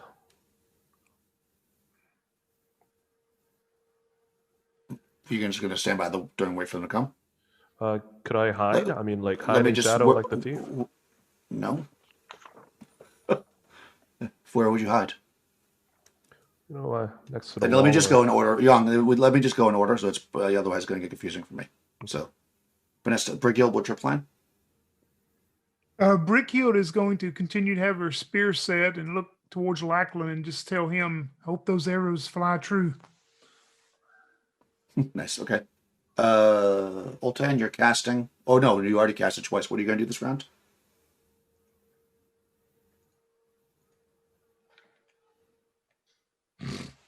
Rush.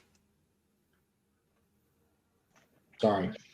That's okay. If they're not in the room yet, Nope. I'm gonna quickly look around at the one that I think is the best fighter, and I'm going to cast a spell. Okay. Spell.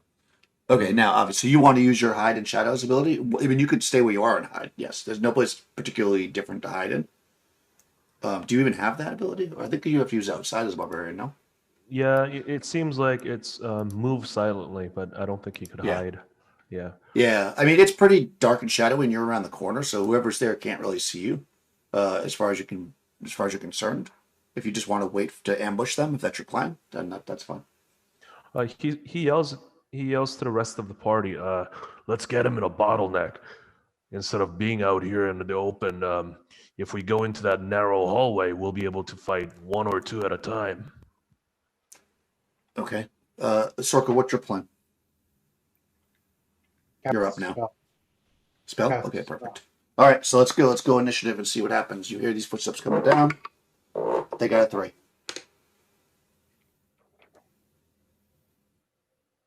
Oh, sorry. We also got a 3. Oh, what's your dex? 12. Okay. I'm quite sure your dex is higher than theirs, but let me just check. Yeah. Yes, by a mile.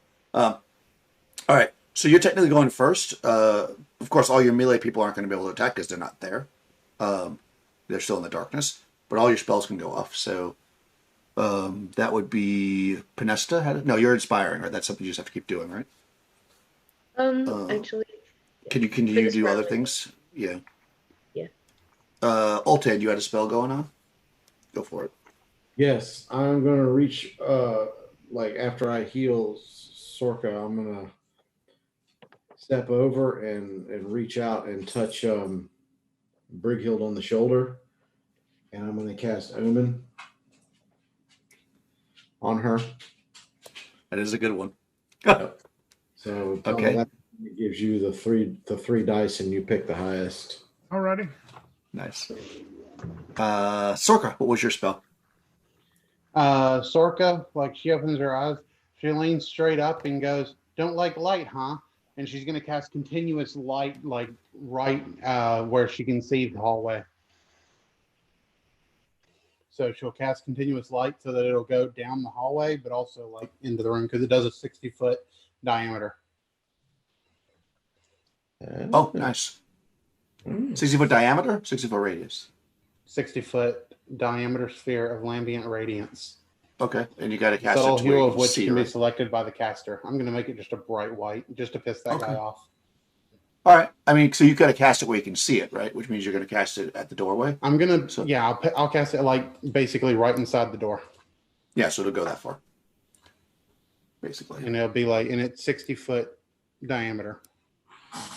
Yeah, well, I mean, again, that means it's 30-foot radius. If you're Yeah, casting no, it at the door, I get then- it. Yeah, yeah, They keep this room lit too, which is great. yeah. It's awesome. Let's see. I can't make a circle. Could we? Well, I can't make a circle, so I'm just gonna do it as a square. It's basically. Now we all look over and say, "Ah, we see you, Harvey." Yeah, exactly. You lit Harvey up.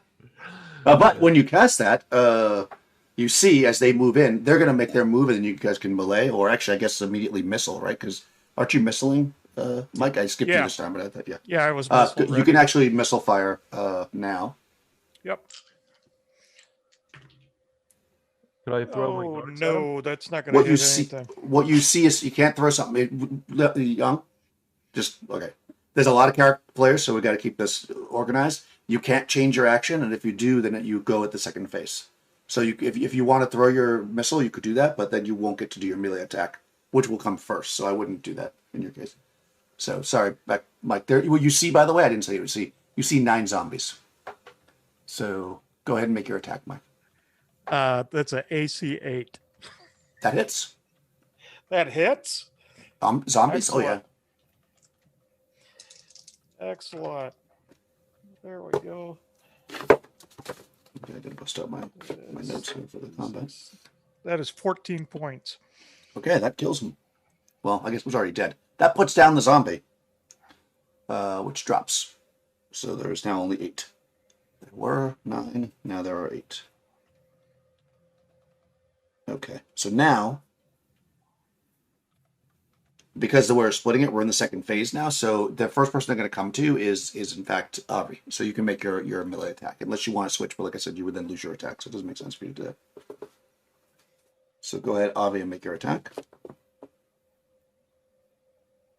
Okay, and that is 17, which does hits armor class -2. Oh yeah, it definitely hits. Wow. Just hold on. And how much damage does he do? D8 plus 2. D8 plus 2. There you go. Roll D8 plus 2. 8 points Nice. of damage. All right, yeah, you chop deeply into this thing, chopping off like a big, like half the front of it falls to the ground, but it's still kind of up with one hand and it's kind of swinging around.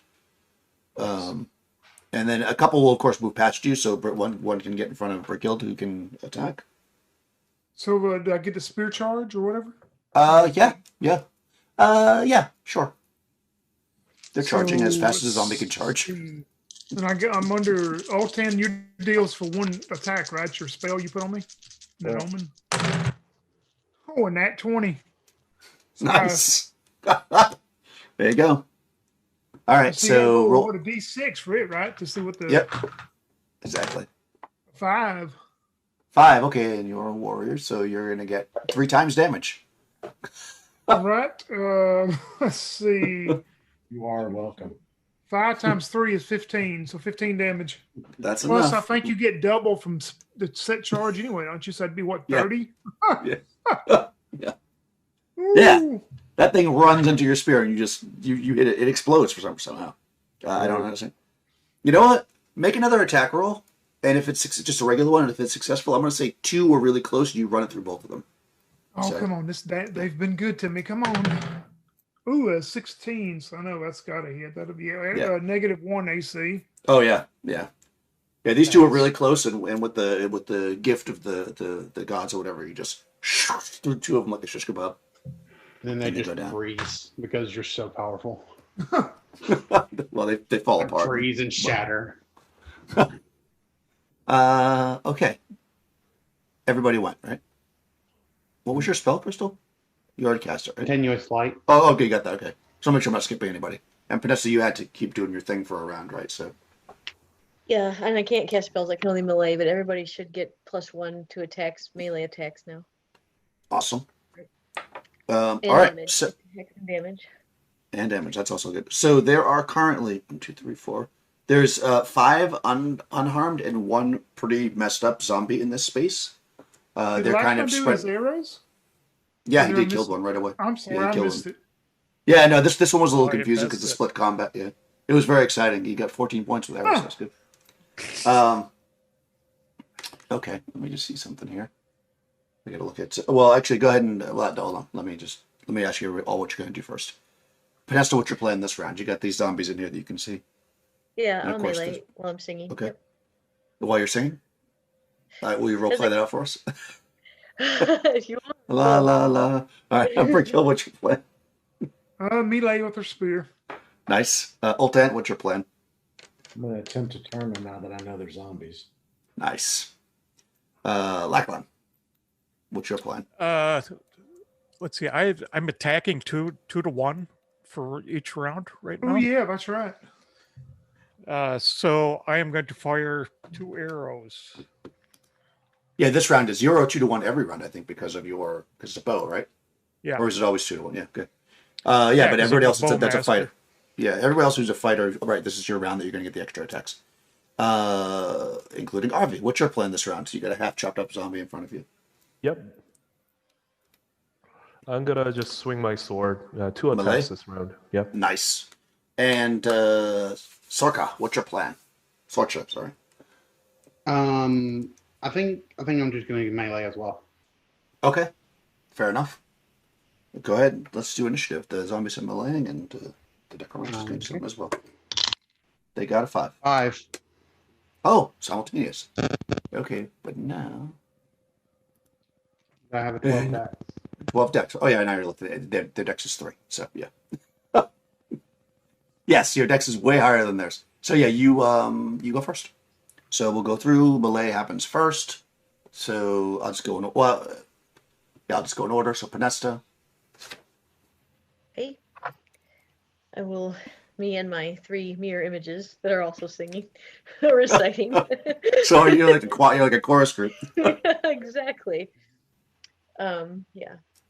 We'll attack one. Nice. Oh, nice. Yeah, armor class -1. So. Yeah, that hits. Okay, I've got my sword. 9 points of damage for one of them. Okay, that does not quite kill it, but it very much hurts it. Brighild. Yeah, Bricky's feeling pretty confident, not feeling well really, but she sees the 2 on Lachlan, so she laughs at her under her breath and runs over to Lachlan and says, "Here, I've got these 2." She's going to attack the 2 on Lachlan. Nice. And are a -3 armor class and armor class 0. Nice. The first one will do 7 points. And Add the 1 to second your one- damage because I'm inspiring. Oh, never 1? Yeah. So that's 8, and the other one will do 6 damage. Okay. They're both up, but very injured. Hold on. These are the ones that are in front of Lachlan. Also doing melee is Arvi. You know that the one in front of you is pretty dead, so I'm going to say that you should probably roll 1 attack, then the other one separately, because you would probably move to the other zombie. You're going to kill it in 1 attack if you hit it. So. Yeah, that probably hits. I'm guessing 13. Their AC is only 8, so I mean they're nearly impossible to miss at your level. Yeah, you hit it.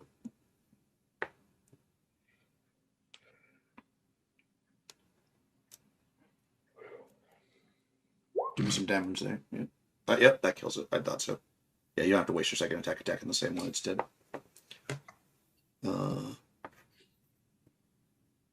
Okay, but you will go in the second phase though for your second attack. So don't let me forget to let you attack again. No.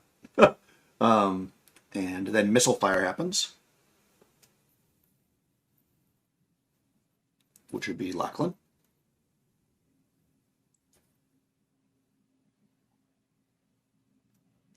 You're muted, Mike, if you're talking. He's There we still go. amazed at Brickhill's wonderful moves on I am. Exactly. I'm 2 very just, wounded zombies. I'm aghast. Yes. So I put 1 arrow into one zombie and an arrow into the other zombie. Nice. 1 for 9 points, the other for 7. Yep, that takes them to yeah. Brighill and Lachlan working together as a team. Very nice. Then we come to magic, which would also encompass. I'm sorry, no, I missed a melee attack. Sorcerer. How many zombies are still up? 3. Okay, I'll help out my friend RV. And I'm getting a +1 to attack and damage right now, right? Yes. Okay, so my normal terrible strength will get countered here in a little bit. Let's see. I hit armor class 3 That hits. for 3 points of damage with my Alright. war club. Nice. Yeah, you smash into this thing. It's still up, of course. But coming at the end of the round, as I mentioned, in phase 2. So before that happens, though, because at the end of phase 1, the magician is going to cast a spell. He is casting. I just need to see the area effect. 40-foot dive. I know there's still one more attack for you, Young, but it's not until the second phase. What about mine? Oh, that's right. You were turning undead. Yes. I got so excited. I thought you had already done it. No. They're zombies. Turn, my friend, turn. So are they undead? Yeah, they're. 1 through 4 or 1 through 3? Or 0 Yeah, through they 3? are. I believe they are. Yes. Let me just quickly check that, but I'm pretty sure they are. Are you going to disintegrate them? Is that your? Well, if they're 0 or 1, they're disintegrated. If they're 2 or 3, they're automatically turned. All right. They are 2, so they got a turn. And you roll what, 2d6 to see how many? I don't know. I believe so. That sounds about right. Yeah, that sounds about right. I mean, there's 3 of them. If you roll 2 1s, then that's going to suck. For some reason, I thought it was all the ones in range, but yeah, I can turn up to 6. Okay, yeah, that's more than enough. I believe that it's 2d6, but I could be wrong about that. But it doesn't really matter. That's plenty. Yeah, they turn around and start to run back. I hold aloft my moose-headed mace, and it glows momentarily, and then these zombies turn. I don't know if they run back down the hall or if they just scatter it into the room. Yeah, they'll run back. I mean, they're got to run away from you, so I'll say they probably run back down to the hallway. That's where they came from. That seems the most likely place for them to go. I'm just like, Yeah, so I will look that up next time because I know that we did it once before. I'll go get my book when we take our break. I'm just curious more than anything. But yeah, you were easily going to turn them 3 undeads. Okay, yeah, so you do that, and they turn and it starts to run back. So of course that means that Avi's not going to get his last attack because there's nothing to attack. But as you're all standing there, from the ground around you, it basically is going to cover the entire space, I believe here. Oh boy. 40-foot diameter. He's going to put it right in the middle of the room. Yeah, it's going to cover everybody. Actually, no, the room is 40. Okay. Skeletal hands and claws emerge from the earth, grabbing and clutching all within the spell's 40-foot diameter effect. Okay, so you get a sorcery saving throw. Sorcery saving throw. If you fail, you'll be held fast. So everybody make a sorcery saving throw.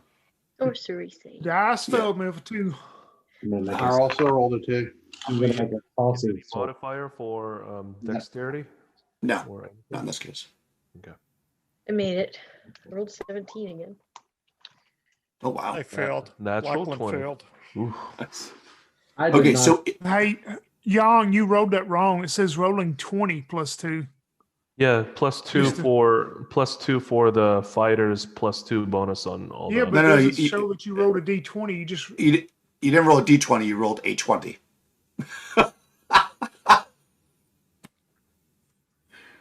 You have to roll a d20 plus 2, not roll 20. Yeah, that's funny.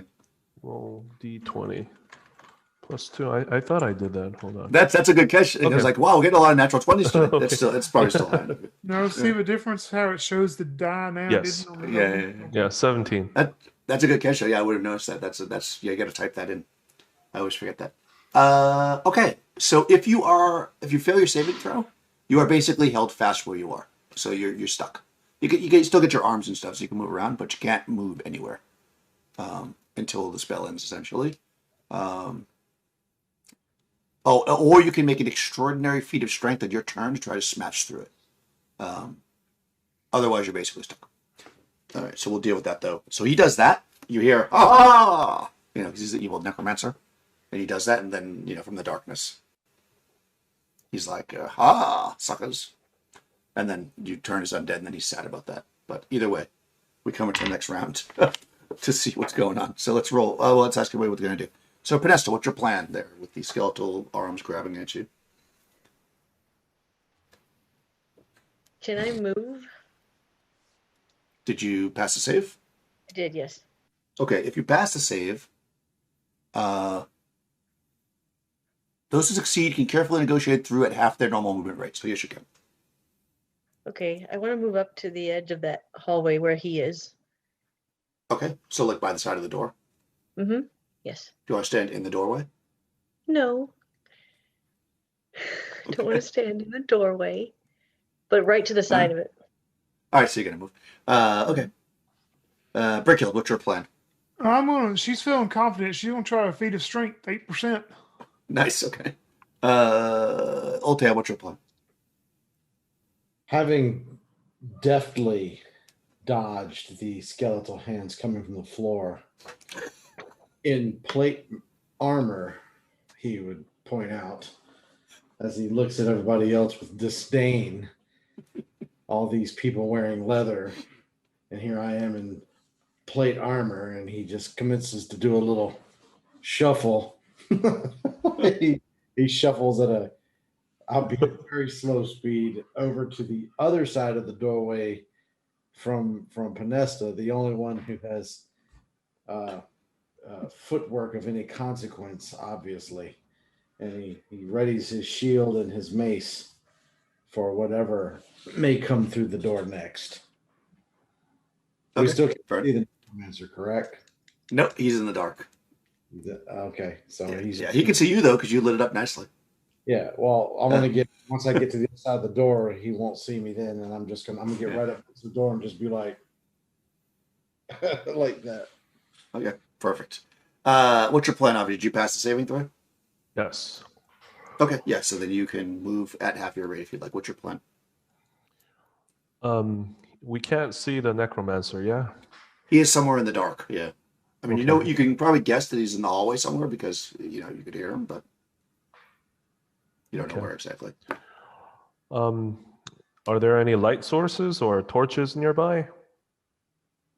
Sorcerer's got it. I'm sorry. Yeah, as Tony pointed out, continual light covers that area that's yellow, but there is a bullseye lantern that Sorka has. That's the only other light source. I'd say the torch is burned out by now because it only had one turn left. Okay. Could he grab the bullseye lantern from Sorka and go inside? If she wants to give it to you, sure.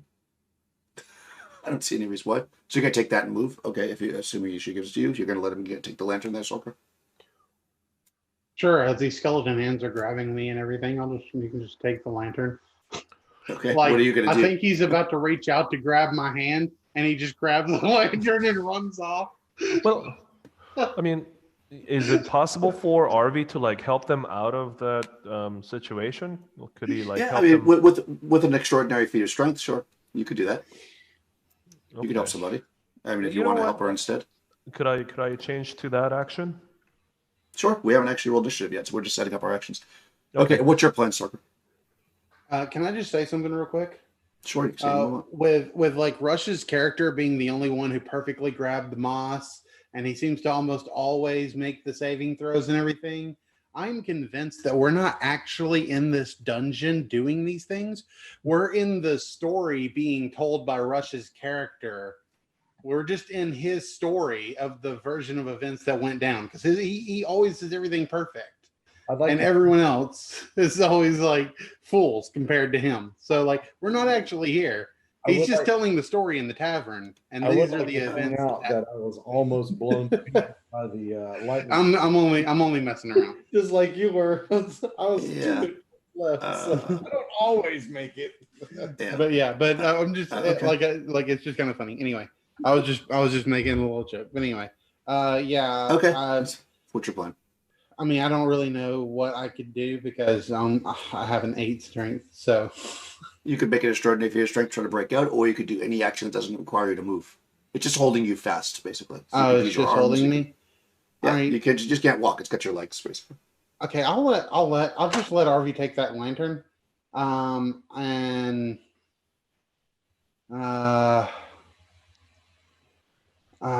shoot. Yeah, I'm gonna cast a A spell. Yeah, I'm gonna cast a spell, I think. Okay. Good spell. All right, so go ahead and roll initiative there, Crystal. Okay. I got a 4. 1. Okay, I'm gonna go first. Okay, so you all haven't done any of those things yet. Obviously, we're going to set it up, so everybody's still where they were. You hear a foul magical incantation being cited, and I actually think that the range on this it might not hit all of you. I think Brighill might actually be out of range. 20 picked a good spot to be in, but everybody else is probably going to be in range. I think. Let me just quickly check it for the range. Okay.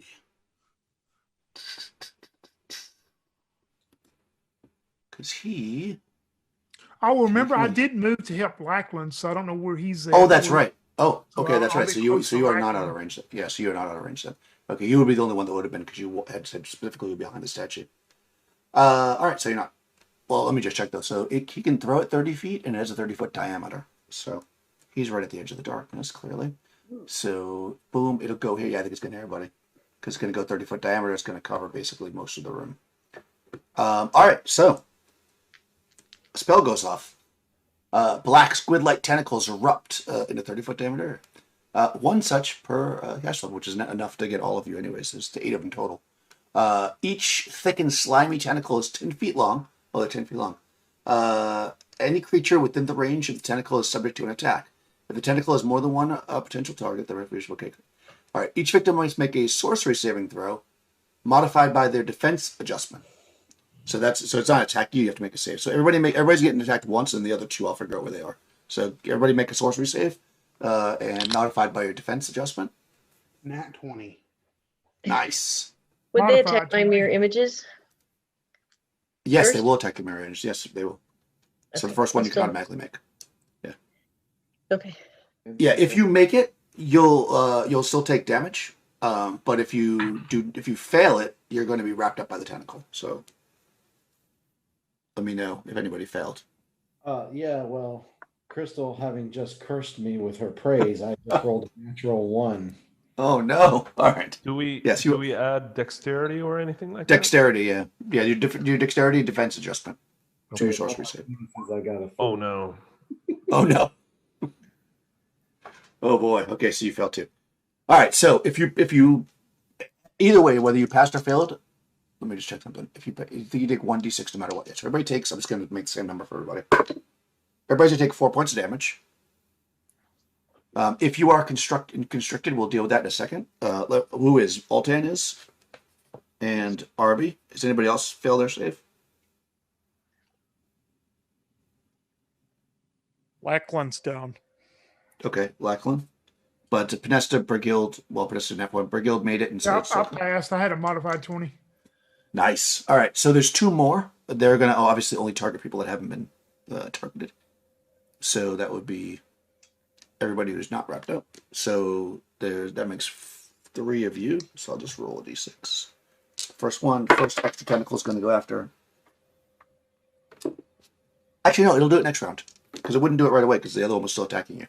All right, so what happens is these tentacles fly out of the ground. If you made your save, it wraps around you and crushes you, but then disappears. If you failed your save, it wraps around and crushes you, and it does not disappear. And it is constricting, rending you for 2d6 per damage per round. Okay, so you're going to take damage automatically each round from this thing. Let's see.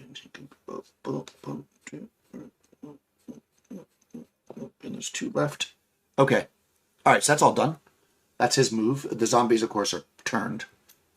They're not going to come back, even though I guess when you drop your holy symbol, they theoretically could. So let's go to Penesta. What are you doing? You waited by the door, but was there a deeper plan than that, or? Yeah, I'm gonna cast Fairy Fire. Nice. It's 60 feet range. Oh. Do you need to be able to see the target to cast on? Suffuses the area of effect in a lambic glow, Okay. color of which may be chosen by the caster. 10 square Perfect. feet per caster level can be affected thus, blah, blah, blah, equivalent to. Perfect. I don't. All right, so it doesn't say. It just says illumined creatures suffer -1 AC, and then I'll be able to see him. yeah, no, for sure. How far out do you want to cast it? It's going to cover what, your 5th level, so it's going to cover 50 feet basically square, right? That's what it says. I went as far out 10 as I square feet. can past that light. Like just past it, or do you want to shoot it to full 60 feet? Because you can't see, so you're just going to have to guess. Like if I'll they're guess. gonna be I'll do on the there. full 60 feet. Yeah, and cast it. All right, nice. Like a baller. 1, 2, 3, 4. And of course, 5. it's gonna be purple. Is it oh, okay, interesting. So I'm gonna have it 10 square feet per caster level. So you want to start at 60 and then go away? That's the plan? Yeah. Okay. Huh. This is really interesting actually, because okay, so I mean, common sense would tell me that if this was lit up, which is what I'm doing, and it's lit up in front of that area, you'd be able to see in that area. I mean, there's no way you wouldn't see in that space because it'd be light going into it. It's not magical darkness. So even though there's a block of darkness there, it's like dim. And you sure enough can see a guy standing there who's not very happy that you just did that, by the way. He looks not happy on his dark face. Well, I Brighild, wasn't trying to make him happy, was I? You're going to make that extra. Remember, you get. Yeah, did you remember you have that extra 8% because did you ever change that? I'll have 16%. Yeah, and Yep, 16. she's gonna. A question on Mike clarification. You said Lackland is down. You mean like he's down to 0 or less? Yeah. Oh, okay. So we see Oh, Lackland really? on the ground. Okay. Yes. I'm Oh, down. I thought you meant tied up. Oh, okay. Yeah. No. Oh, that's good to know. Yeah, I mean, not good to know, but it's good. Right, it's good. That's clear. Thanks, Tony. I thought you just meant he was knocked out. Are you at 0 or negative? Or? I'm at 0. Okay, yeah. So you're not bleeding out yet, but this thing's crushing you for 2d6 damage per round, which is gonna suck. Yeah. So Bricky's gonna try to make her feed and try to get to Lackland. That's what she's planning on doing. Okay. I believe the feat will basically take it. You can make the feat, and if you make it, you'll get to him, but you won't be able to attack this round because the feat will be a big move. Nope, not with a 41. Okay, yeah. You try to break away. These things are just too strong. Olten, what's your plan over there? I'm sorry, I'm just going out of order because I forgot what everybody was doing. Because everybody's just kind of moving around right now, so I'm just kind of going in order. Olten? Sorry, I had to go tend the dogs. That's it. Are we still not able to see the necromancer or anything? Oh no, you can see him. I lit him up with Fairy Fire. Oh, Yeah, right now, I mean, you didn't technically light him up with Fairy Fire. Right. You lit up the area around with it. Yeah. Okay. So she casts Fairy Fire. So there's like purple light in this back area where you can see the room back there. And of course, the continual light is lit up actually where you are, and then also in the square of yellow. That little dark area in the hallway is where he is, and you can see him, but it's like not still dark because it's not effectively light there. And that also, Rush, since you stepped away, Lackland is down. I mean, he's like, just to let you know. I mean, yeah, but I'm constricted. So Yeah, right. He's all right. Rush is wrapped up. Right. so I don't Oh yeah, know that's right. You really can't do anything. Yeah. Let me just I see. don't know if I can try to break free or not. Let me check. I believe that you probably can. But yeah, I'm stuck Black right now. tentacle. Let's see. Each thick slimy tentacle is 10 feet long. It's slimy. Any creature you can give to the victim fails. Until spells tentacles. All tentacles have It doesn't say one way or the other. I guess it depends on how much it's wrapping you up. So what I'll say is do a text of dexterity. And if you succeed, then we'll say that your arms or whatever are free if you want to try to do something. A regular text. test? Yeah, just a regular test. Yeah, of Dex. And then if you succeed, then that means it's only wrapped up part of your body, basically. I failed. All right. Yeah. So it's got you like pinned. Oh, this is not good. Okay. Lachlan, you're down. Harvey, you are by the door, right? Panessa just threw light down there, and you grabbed a lantern. No, you grabbed a lantern, and that's what you're doing. And then you're No, moving. actually, I failed, and I'm also wrapped up. Oh shit! Okay, sorry. So, Swear to my feed. Oh, you're also wrapped up. Make a so test I of got Dex. okay. It's 3 out of 6. Oh. 6, Yeah, if you succeed, then your arms are basically free. 4. Oh, no, you're wrapped up too. Oh, this is a bad situation for you guys right now. Crap. Sorka, you guys saved the day. Clearly, Sorcha, it's on you. What's this necromancer wearing? You'd have to step into the doorway to see him. You want to move forward to see him? I can't. Oh, you're trapped, right? Yeah. Well, because everybody made it clear they were not in the front of the doorway because you were avoiding the lightning bolt, or else you would have got hit by another lightning bolt. So I'm going to say he's 30 foot down the corridor. You could see him down there if you're lined up and you can move, but it's you can't really tell what he's wearing. Robes, I guess. Yeah. All right. Well, I guess I'll just whatever. I'm dead anyway. I'm gonna hit him with another fairy fire. Okay, well now you can see where he is, so you could actually hit him with it if you want. Double fairy fire. I'll do that. Yep, double fairy fire. Sure. What color? I'm gonna make it like the brightest white that I can. Again, just to piss him off. Oh, nice. Okay. All right. So yeah, he's lit up. Now he's lit up, and there's a penalty to that. No, we can just see him, right? So he's not hiding in the darkness now. That's for sure. And he went first, so that leaves us where we're at. Kind of in a tight squeeze for you guys. No pun intended. Oh, this is bad. Okay. All right. So now, just so everything's clear, right? Currently, Oltan, Lachlan, and Avi are wrapped up in the tentacles. Lachlan is free. Oh, you're free, but you're unconscious. Right. Oh. Well, that's a good spot to be. Okay. Yeah. Well, that's good because otherwise you would take damage this round and it would really suck. Okay, so you are not wrapped up. Yep. That is very good because that would have been the end of you almost certainly. Okay, so we only have 2 guys. And also, okay, there you guys are in the tentacles, but Oltan is free of the bony hands and Panesta, but since Oltan's in the tentacles, he's not really going anywhere. So really, only Panesta has full movement at this point, right? Everybody else is basically restricted on some level. Because being that Lachlan's down. Okay, that's where we're at. Let's do you want to take a 5-minute break now? Let you guys take a minute to figure out what you're gonna do. Because you're in kind of a bad position. What's that? Okay. Die? Sure. We're gonna die. But it's Oh, come find to out, grips right? with that. Well, I don't know. I mean, you might come up with something in a few minutes. So we'll take a bio break and then we'll come back and we'll see what happens. You never can tell. He's gonna be glorious. Hey, do you guys think befriend animals would help here? Do you think the necromancer is technically an animal?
Here we go. Yes.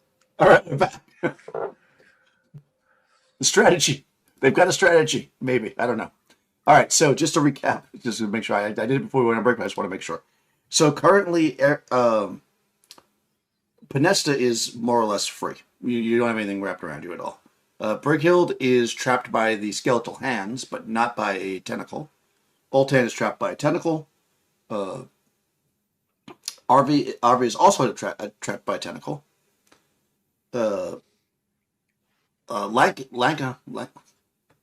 Langton. Yeah, Lachlan. Mike's character. Lachlan. That's okay. Lachlan. It's been a long week. It takes a handful of times before I can get your name right. That's why you don't. Yeah, if you live long enough, I finally know your name. So Lachlan is actually down. Just call me Bob. Bob's being massaged by skeletal hands, and Sorka is also being held by the skeletal hands, but not by a tentacle. Is that correct? And there are 2 wild tentacles flipping around. So the necromancer is now lit up, pretty brightly with the white light and purple light behind. It's like a discotheque over there. He doesn't seem very happy about it. Yeah, what does everybody want to do? We'll go down the line, just briefly what you're going to do, and we'll roll initiative and we'll see what happens. So Penesta, what's your plan? I can see him. How far away from me is he? He is he's like on this point. He's 30 feet away basically. He's right here, 35 feet right there. Okay. He was just at the edge of the light basically. Yeah. All right. I'm gonna move towards him and hit him with the rod. Oh. Wow, really? Yes. All right, I guess it's come to that, hasn't it? All right, Brickill, what's your plan? Is there? Is there any way to get you have to use the feat of strength, or can you attack these bones to get loose? No, if you attack them, maybe you tried that, you shatter some of them, they just regrow. Yeah, feat of strength is all you can do. Yeah. The only thing I know to do is the feat of strength. Then I mean that's all I want. Extraordinary feat of strength. Want to break out? Okay, Oltan, you are basically trapped, right? So there's not much you can do. Lachlan, you're unconscious. There's not much you can do. Avi, you're trapped. Not much you can do. Sorcha, how are you going to save the day?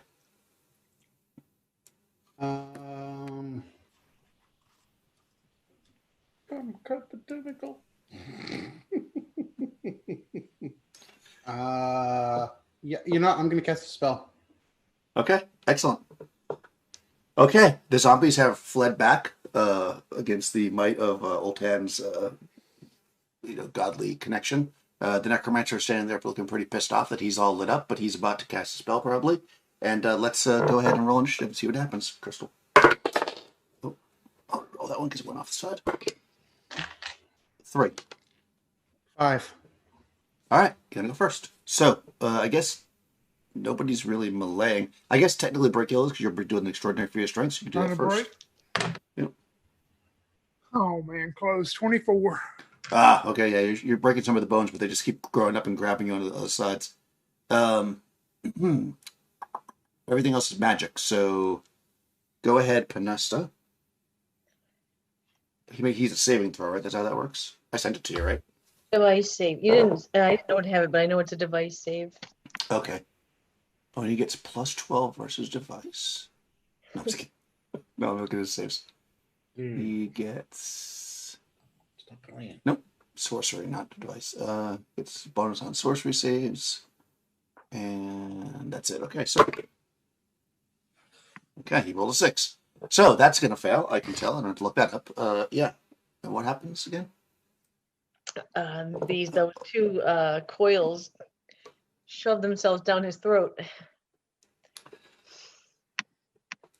Spells. That is quite gruesome. He takes damage, right? D8 damage. Okay. I don't know if he does that right away or if it's the the next turn. Well, I don't have it. I thought I sent it to you. I said I was going to and I didn't. Is that what you're saying? Yes. That was very nice of you to not just call me out on that. Like, no, I don't have it because you said you were sending it. All right, so Great Lucky Talk Rod. You remember the part about choking him out? Okay, cut into his face and mouth. He gets to use his defense. He wouldn't have passed anyways. Once the claws are attached, the victim will suffer 1d8 hit points per round. After 3 rounds, you must make a test of Constitution. So yeah, right away. Yep. D8, got it. Do it. I actually have one. Yep, right here. Ooh, 7. Wow. Okay. That's a very powerful magic item. Okay, good. Sorka, spells. Sorka. Sorry, I'll get the name right eventually. Sorka is going to pull 2 stones from her pocket, and she shall wave her hands around them and cast Magic Stone. Okay. And she turns them magical. All right, is that it? Did it do anything right away or no? I don't think I can fire one off this round, so no, I'm Okay. just making magic stones for now. Fair enough. Okay, and everyone else is basically trapped, right?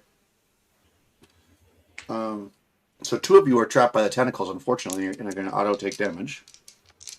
The first will go against Oltan. You will take 8 points. And Avi will take 9 points. As these tentacles just crush into you. Ouch.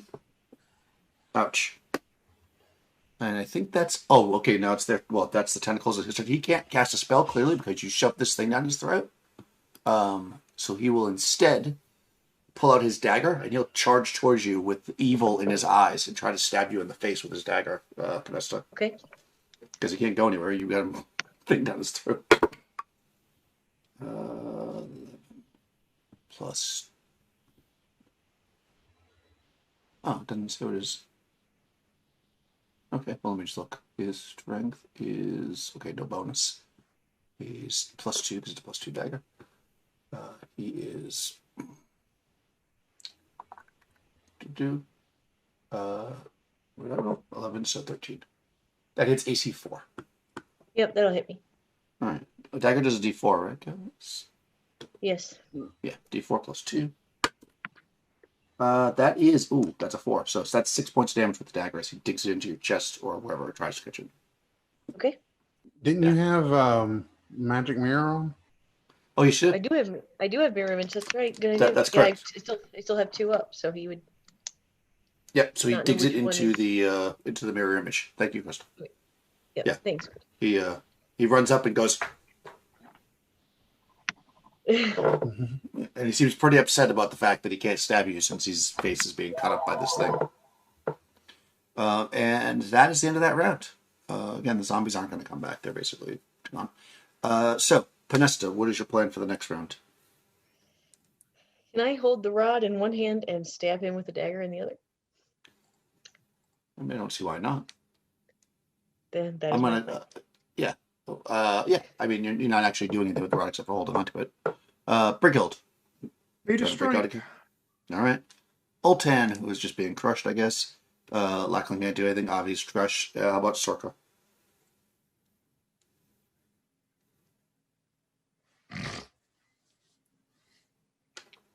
You're muted, Crystal, if you're talking.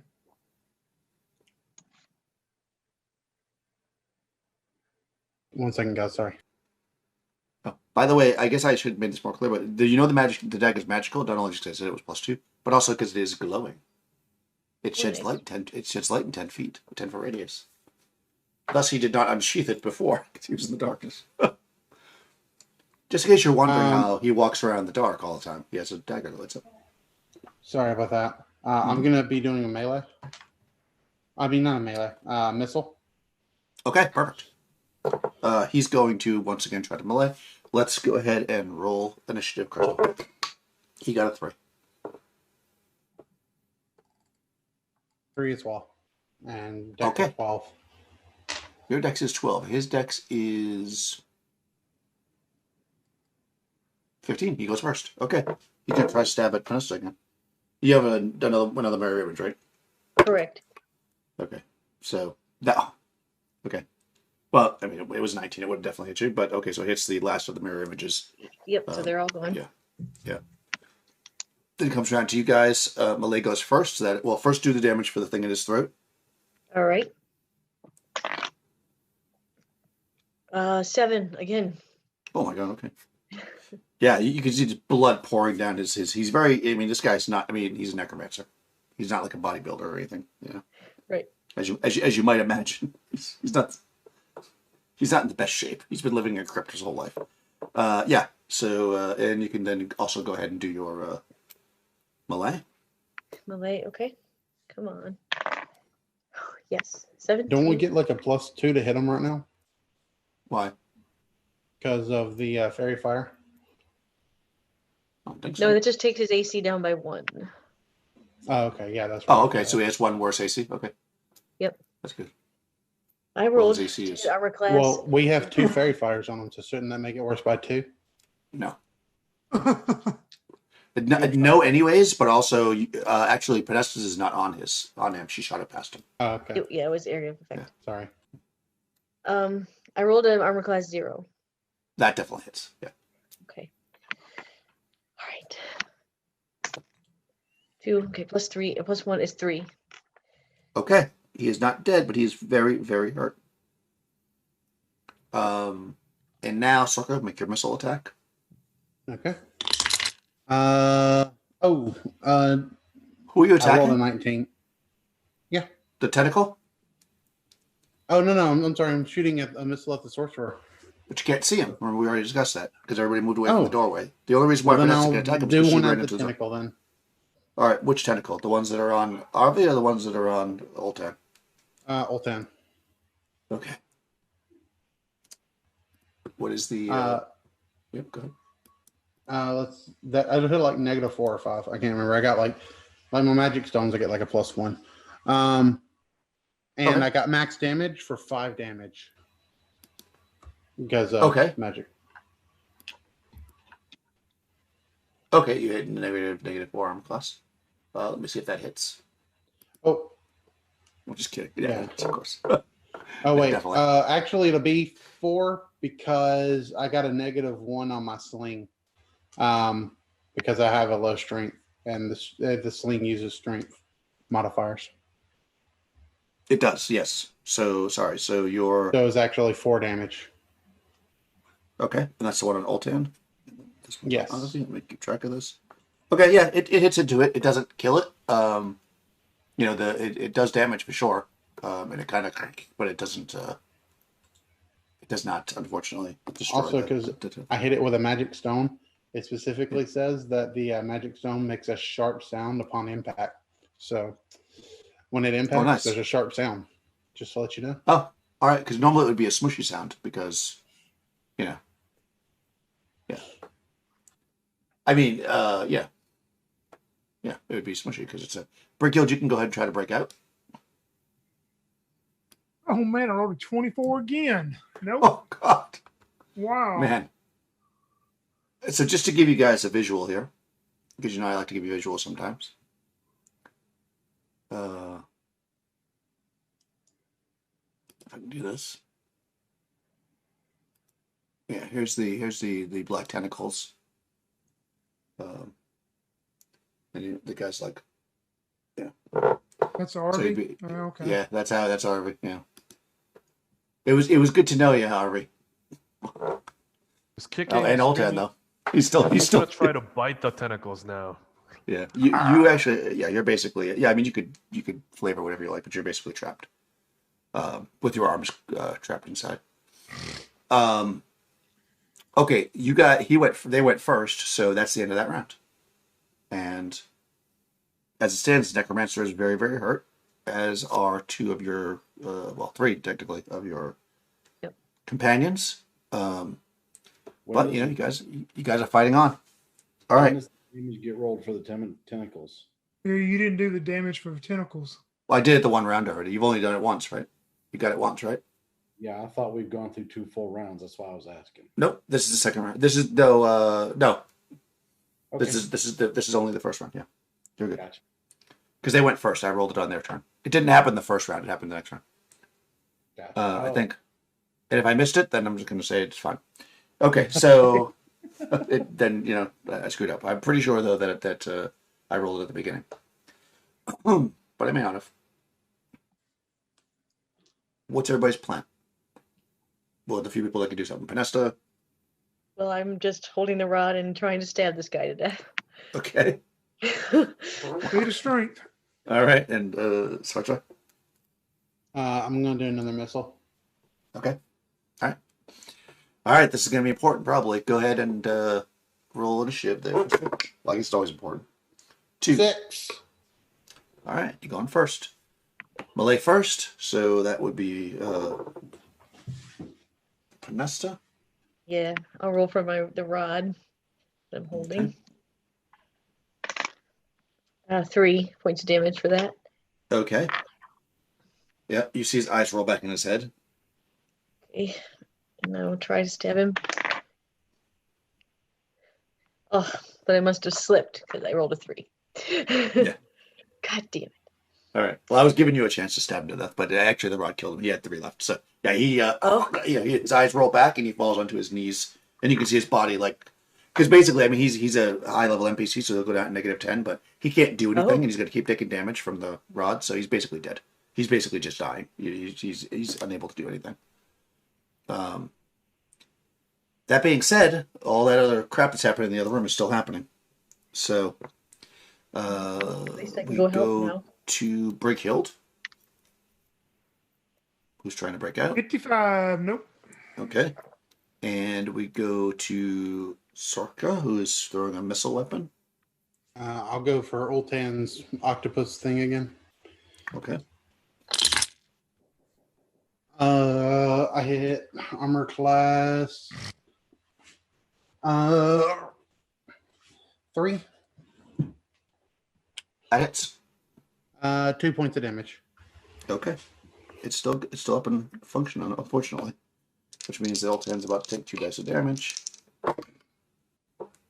8 points. All right. That's against Oltan and Arg. How negative do you go before you're really in trouble? You die at -10. You start bleeding out at -3. All right. So Ultan collapses. Yeah. Like 0, you're unconscious, basically. Okay. RV, you take 6 points. Yeah, Arvy's still up. He's screaming. "Ah!" Okay. All right, RV might make it through it. Who knows? All right, that's the end of that round. I think you were right actually about skipping around, but so you guys just get the fates were with you there. All right, so what's everybody's plan now? The thing is just going to keep crushing you until the spell ends. Unfortunately, unless you have some means of stopping it. So we don't really need to roll initiative anymore because it's just a matter of you guys can make an action and then they'll take damage as long as they're trapped. So what does everybody? Yeah, I'm just gonna go down the line and you can just say your actions. Panesta, what do you do? So if he's dead, right? He's dead, right? Yeah, he's dead. Yeah. Well, he's gonna take him a little bit to die, but yeah, he's effectively dead. Yeah. Okay, I would want to go help my friends then. Yeah. Like you'll probably have to just leave the thing in his throat for now, but he's dead. I mean, he's at 0 and he can't. Yeah, he's gonna take damage. Okay, yeah, I'll set the rod down, but I'll remember to go back for it because that's Yeah. That's mine. And I'll go only try going to. to use this on rare occasions. This is like the 5th time this mission. Well, all my friends were. I mean, once again, I think this was a desperate situation. Lightning bolts. I mean, maybe if you wouldn't put us in desperate situations every single, time we play, it wouldn't get used as often, Okay. I had to creatively figure out how to get it down his throat. No, you did. You All did a right. good job. No, I will go out and try to cut them free. Whoever's closest to me, whoever's closest to the entrance there. All right. Since I don't actually know exactly where people. Well, actually, no. Oltan went up by the door, right? So I think Oltan's probably the closest. Oltan is the closest. You see that he's not moving anymore, but I'll still try to cut him free. the thing's starting to crush him. I mean, it's hard to say. That's the one that she's pelting with the stone. So you can just do it. I'm not going to worry about rolling for initiative. I'll just do the damage at the end of the round. Yeah. Go for it. Okay. Ooh, that's not good. No, I rolled a 6. Yeah, it's probably not going to do. Okay, Brigil, you try to break out again? Yep, feat of strength. 88. Nope. Oh, man. Lactulum's down, unfortunately. Sorcha. I'm gonna do another missile, I guess. At the one on Oltan? Yeah, but I'm out of Okay. magic zone, so I'm just gonna do bullets now. Okay. Sorry. No, that time I'm gonna miss. Okay. All right. Unfortunately, the two trapped characters are taking damage again. This could be the end of Oltan if you're already down negative, because that's 8 more points. Ooh. That puts me at minus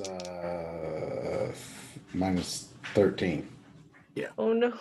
Yeah, you hear a terrible, horrible crunching sound as the beautiful, shiny plate mail collapses and you see this thing just yeah, and it's quite hideous. Ew. And Avi, Sorry, Rush. Hey, it happens. oof. If you're gonna die in Hyperborea, that's a good way to die. This 6 points to might be the longest Yeah. any of Daniel's campaigns ever, so I'm okay with it. You It happens. you hear a deathly scream as RV falls unconscious. Arr! Oh no, okay, yeah.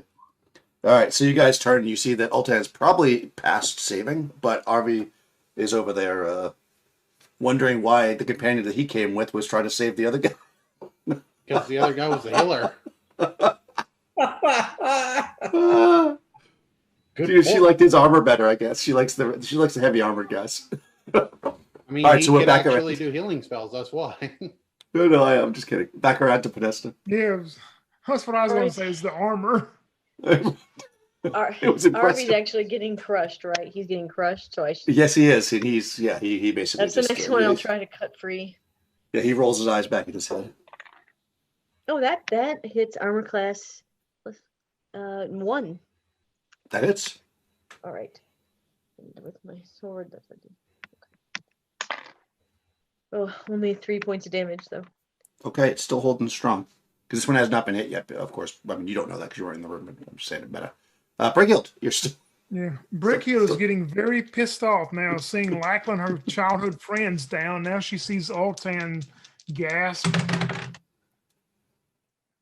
I wrote a 3. I did it. Oh, yes. Oh, I thought you were making an attack roll. I'm like, oh, you finally decided to throw something at it. You missed. No, you rolled. Oh, you feat of strength. I broke the bones. Nice. All right, you're free. All right, Sorka. No, I'm gonna miss again. Okay, cool. Unfortunately, Arvi's about to take a bit more. Oh, that's not bad though. Only 3 more. Miraculously, he's still alive. Right. At minus 8 right now. Oh my god. Oh. Wow. Okay, back around. Come on, Podesta. All right, let me try. Oh, that hits armor class 5. No, misses. Unfortunately. Blackman's down. Brighild, you're free now. What are you gonna do? I mean, she's going to her childhood friend. I mean, she sees the Yeah. carnage everywhere, but I mean, she's going to Lackland to see what she can do to help him. Okay. What are you at actually, Mike? You were -1, right? No, I'm at 0. Oh, you're at 0. Okay, yeah. So you could probably slap him awake. Actually. No, she's going to actually walk up to him and go, "You ugly fool! Why don't you ever listen to me?" and reach in and kiss him on the lips. Nice. That seems like enough. A kiss from Brighild will definitely wake you up at one Yes. point. And I look at her and say, I knew you always wanted me. Don't tell your mother about this, though.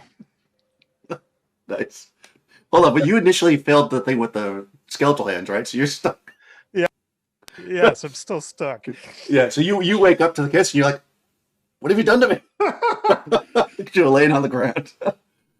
Sorta. All right, bring it home. I can't move. I hit armor class -1 That for hits. 1 point of damage. That does not kill it, unfortunately. So Arvi might. If you're at -8, then I mean this is obviously going to kill you. But let's just see how killed you are. 6 more points. So, yeah. You hear a rib cage smash. All these little darts are sticking out everywhere. as Arvi is also smashed to the ground, crushed to the ground. The tentacles don't seem to be like going after anything else. It's almost like they don't know. They just continue to crush their victims. And since nobody else is actually trapped currently, we'll just say that,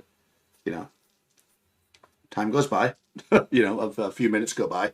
Maybe with some struggle, you're hacking at these things or whatever to get the bodies free, and eventually the magic fades. And interestingly enough, because of the way he cast it, the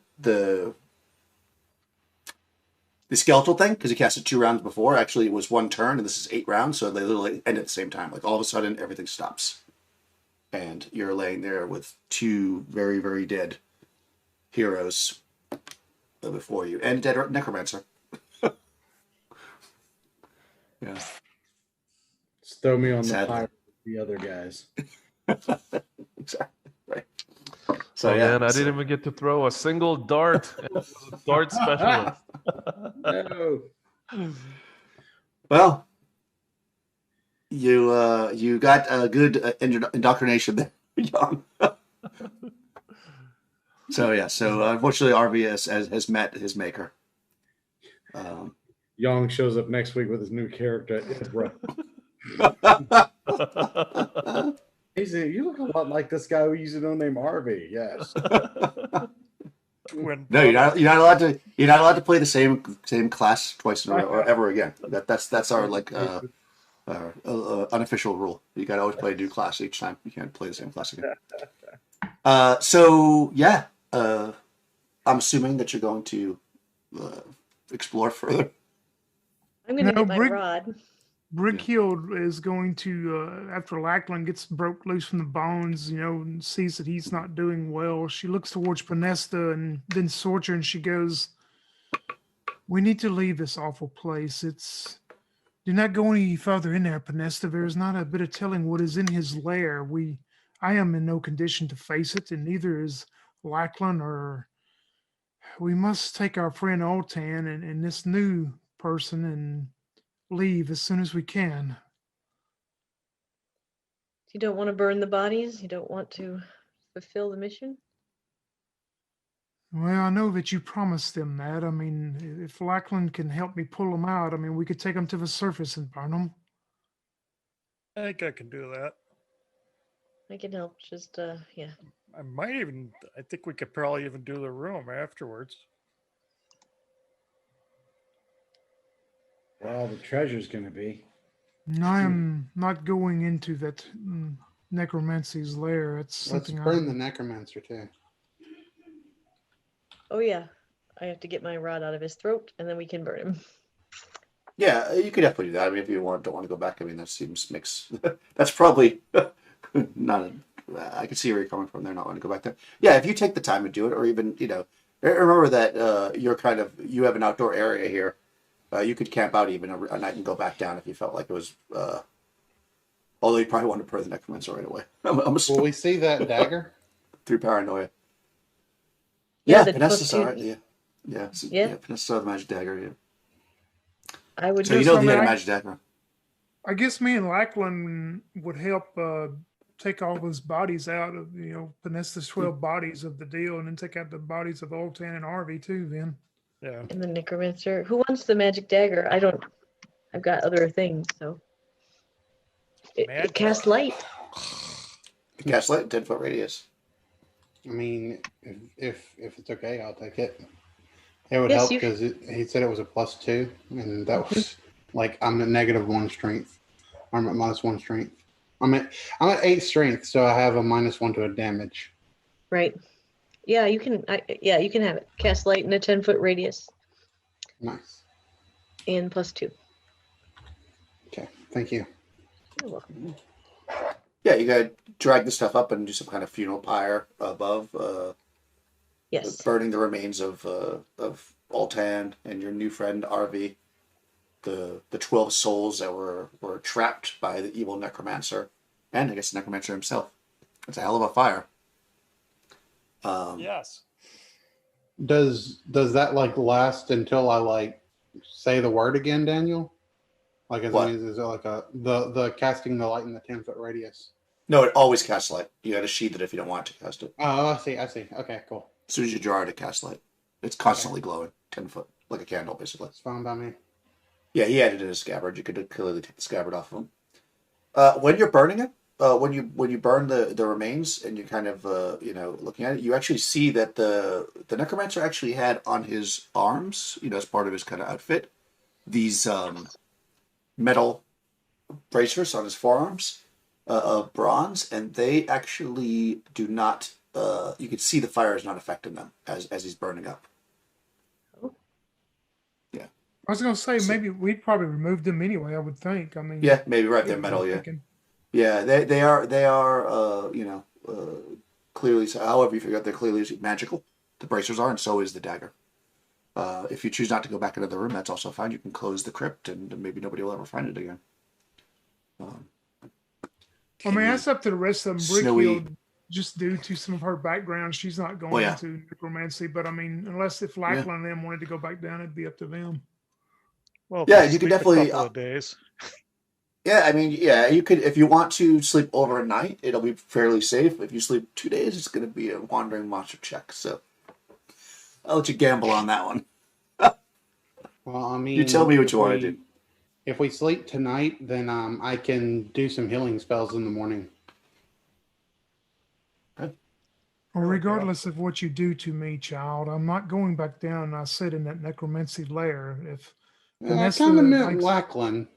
well, I know, but I'm trying to say though, if Vanessa, if she wants to go down there, that's up to her. Also, I don't know. Vanessa, just make a wise choice yourself, though. I fulfilled what I think I came here to do. And I lost 2 more friends, or at least one person I just met, and all 10 was my friend. I think I'm Yes, done. That's what I was saying. There's not a bit of telling what type of traps or devices or anything he could have left in his lair for unsuspecting people. I mean, I think we should at least just rest for the night so that, we don't have to drag Lackland all the way back to town. That's all I'm Oh, saying. no, we can rest for the night, but I'm just saying Oh, I don't yes, think yes. I want to go back to the room. Lachlan, you I haven't don't been mind with if us. you want to carry me back to town. Mhm. Yeah, he can walk. He's back up. Yeah, you can Oh, yeah. you can rest then. Yeah, if you did, he was only at 0. So at 0, you can be woken up with I guess clearly, but some strong liquor or whatever. Be up 1 hit point. So yeah, everybody will be able to heal back a what do we decide? 1 hit die per 2 levels. So I guess everybody's either 4th or 5th level, so you can heal back 2 hit die plus your Constitution bonus on each of Who them. hit die? Oh, okay. Well, that's not bad. That helps quite a bit. Yeah. Yeah, when you got beat up like that, sure did. But yeah, Or you can plus my con bonus per hit die or just per? yeah per hit die. Okay, Wow. so I got 6 back. I guess. Or I guess I got 8 back. So I'm at per hit die. I guess. Okay, per hit die we heal though, right? I'm sorry. I have a per con of die plus that you 1. roll. Okay, so You're plus rolling 2 2 for dice and me. you'll Okay. get 1 per die. Yes, All right, I'm sorry. I was trying to That's figure fine. out like.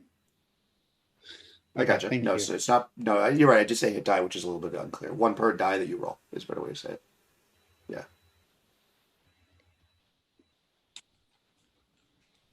Excellent. And I will prepare 3 cure light wounds. And if we're gonna leave this place, then I'll cast them in the morning.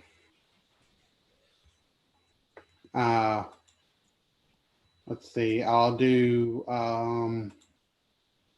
cure light wound is 1d. Is just 1d8, right? I guess so. Yeah, I think so. I don't know. Yeah, just 1d8. Okay, so I'll do one for. Let's see. I guess like who's the most hurt or who? Oh, it's probably not me. So, because I had the mirror image up. So, Yeah, Lackland, how hurt are you? I'm down 20. Okay, and Brighild. Just give them all to him. I mean, yeah. Okay, I'm gonna get all right. First to you, Lackland. You'll heal 4. Okay. I'm gonna do one of myself as well. That'll be 12. I mean, I invoked 12 of me. And then last one I'll give to Lachlan in case we run into. Actually, you know what? Last one I'll save in case something happens on the way back and one of us go down or something. Okay. So just rolling back to time a little bit, did you, at this funeral pyre, does anybody want to speak any words about your fallen comrades? About Oltan the Great, or Avi the showed up for one session? I would probably just look at the pyre and say, Wiltan, he really was the best. Really was. Yeah, Brickhield will walk up and you see her like something in her fingers as she's kind of like rubbing something in her fingers, and you see it's part of the armor that Oltan wore, but she took just a small scale of the plate armor that he was wearing, and you see the tears that flow down her face, and she just goes, even though something happened to you at the end with you wanting to boss everyone around and being the best at everything, I will say this, well, you weren't the best kisser I've had, but pretty close. Rest well, Oltan. Yes. You see off in the distance, in the moonlight, a stag standing, silhouetted. Then it runs off. Excellent. Nobody cares about Avi. Unless you want to say something, Scorcher, because they don't know him. Yeah, I mean, I guess I don't really know what to say. So Okay. Sorka says something that's like personal to her. Okay, that's fine. Then Yeah. go towards Lachlan and go, did you get your silly frog statue that you've been carrying around? You want to take it back with you, you know? Yeah, I'll go get it. Yeah, you could definitely go get that. It's actually as valuable. And you did get those 4 white sapphires that you had pocketed, so you have those. Oh, yeah. And the key. I'll keep the key, too. And the key. Yeah. It's a bronze key. I mean, you could probably sell it as if you want to, or just as a memento. It was for that door, clearly. Do you want to lock the door when you go? Close the door? Yeah. Right. Oh, yeah, let's lock and close it. Yeah. For sure. Yeah, and then take the key with you. Nice. So if I ever run this dungeon again, I'll make sure that door's locked and there'll be no key. Yes. Excellent. Well done, guys. Well, it's probably a good place. This is probably a good place to wrap it up. We're going to jump forward like about 8 or 9 months for the next module. So we'll discuss in between, and we can have like a little intro as to what you guys may or may not have done during that time. I was going to be part of it now, but I think we're already at 10, so we might as well leave it here with the sadness of the loss of more friends, but the gain of wealth and experience, I guess. You find... I would say we got to go somewhere and carouse and mourn their loss. Exactly, right. So we'll definitely do a carouse. Yeah, do you guys want to roll your carousing before then we'll calculate the money. Let's see, let me get a carouse going. Get a carouse going? I mean, we got to carouse. Not a carouse. I mean, the more people that die, the more you need to carouse. That's right. Must have seen so many. Yeah. All right, let's see, where's my debauchery tables here? Drunken debauchery. Well, I mean, especially since Oltan died, was the master of the carouse. In your honor, my friend. In Oltan's honor, here we go. So, Panesta, roll a d6. You're carousing, I guess. Roll a d6. Oh my God, I never doing this again. What'd you get? Ever doing what? A 6? I got a freaking 6. Yep. You got 2 6s? Welcome. No, I got a 6, and then I roll another one, right? Yeah. Welcome to my world. 5. Okay, so that's 90% of the money you spend on Oh carousing. yeah, I know. And because you rolled a 6, you got to roll on the percentile table. We also need to resolve that other thing. We'll have to do that next session. Maybe next session we'll do half the session will be just resolving. So Yeah, before we go I gotta do my mushroom. Yeah. All right, roll the percentile. Yeah. That's a 5. 5. Oh, nobody's been so low before. Behold my stamina. You boasted of your constitution. Roll a d6. Okay. 5. 5. An eating contest. Oh God! From the Now- person in That's- the party. Now, That's great. make a test of Constitution to see if you won. There we go. Oh, probably not. My my con is my worst stat. Actually, Well, Sorcha it's- might be the smallest person in the party now. It's Right, only a test of Constitution, though. So Yeah, test. Yeah, no, I rolled a 5. No. All right. So you either got sick. You can. Well, you tell me. Well, I actually read a book about competitive eating once, and some guy ate 8 pounds of mayonnaise in 10 minutes. So I'm going to say I tried to do that and just threw up everywhere. Mayonnaise? Yeah. Jesus Christ. 10 minutes. I love mayonnaise, and that just makes me want to vomit right now. yeah, Oh, It's a true All story. right. So, how many jars is that? I don't even So- know. I think if you're eating that much mayonnaise, you don't buy it by the jar anymore. It was a All right, contest. So yeah. Okay, so 90%, and you ate a lot of mayonnaise and threw up. Okay, good. We can see if we can involve that into the song this time. Ugh. All right, Brig Hill, D6. Well, Panesta will give me nightmares the rest of the night as I will dream instead of a Stay Puft Marshmallow Man. I'll dream of the man at Mayo. Hellman's Mayo Man. Oh, God. you downed a bunch of mayonnaise and threw up tartar sauce. Man, Brickhill Oh. never does anything bad. She wrote a 1. Oh, man. Okay, so 10% of your money. All right. Yeah. Oltan, unfortunately, has passed. Lachlan, you going to carouse? Oh yeah. All right. Oh, that's D6. a 1. Oh, you only spend 10% of your money. See, All the ladies I'll are tell buying your drinks mama things. if you don't. That's it, you guys. Sipping your drinks together in the corner. And finally, our druid. Are you going to party out? All right. Let's do it. D6. I rolled a 1 as well. Oh, you also only drink 10%. So basically, What's wrong with you? you're all over Well- there sipping drinks while Vanessa's eating dough. Yeah. Vomiting mayo. I mean, it was probably like we were getting ready to party, and then like Panesta started doing this, and we were like, "All right, I think I'm done." That's it. Yeah, that is a good deterrent right there. All right. Fantastic. Okay, guys. So yeah, next week we'll probably be in the Lemurian remnant. So everybody get your warm clothes or clothes for warm weather, I guess. And those who have passed will be replaced by other warriors, I guess. And we'll see you guys next week.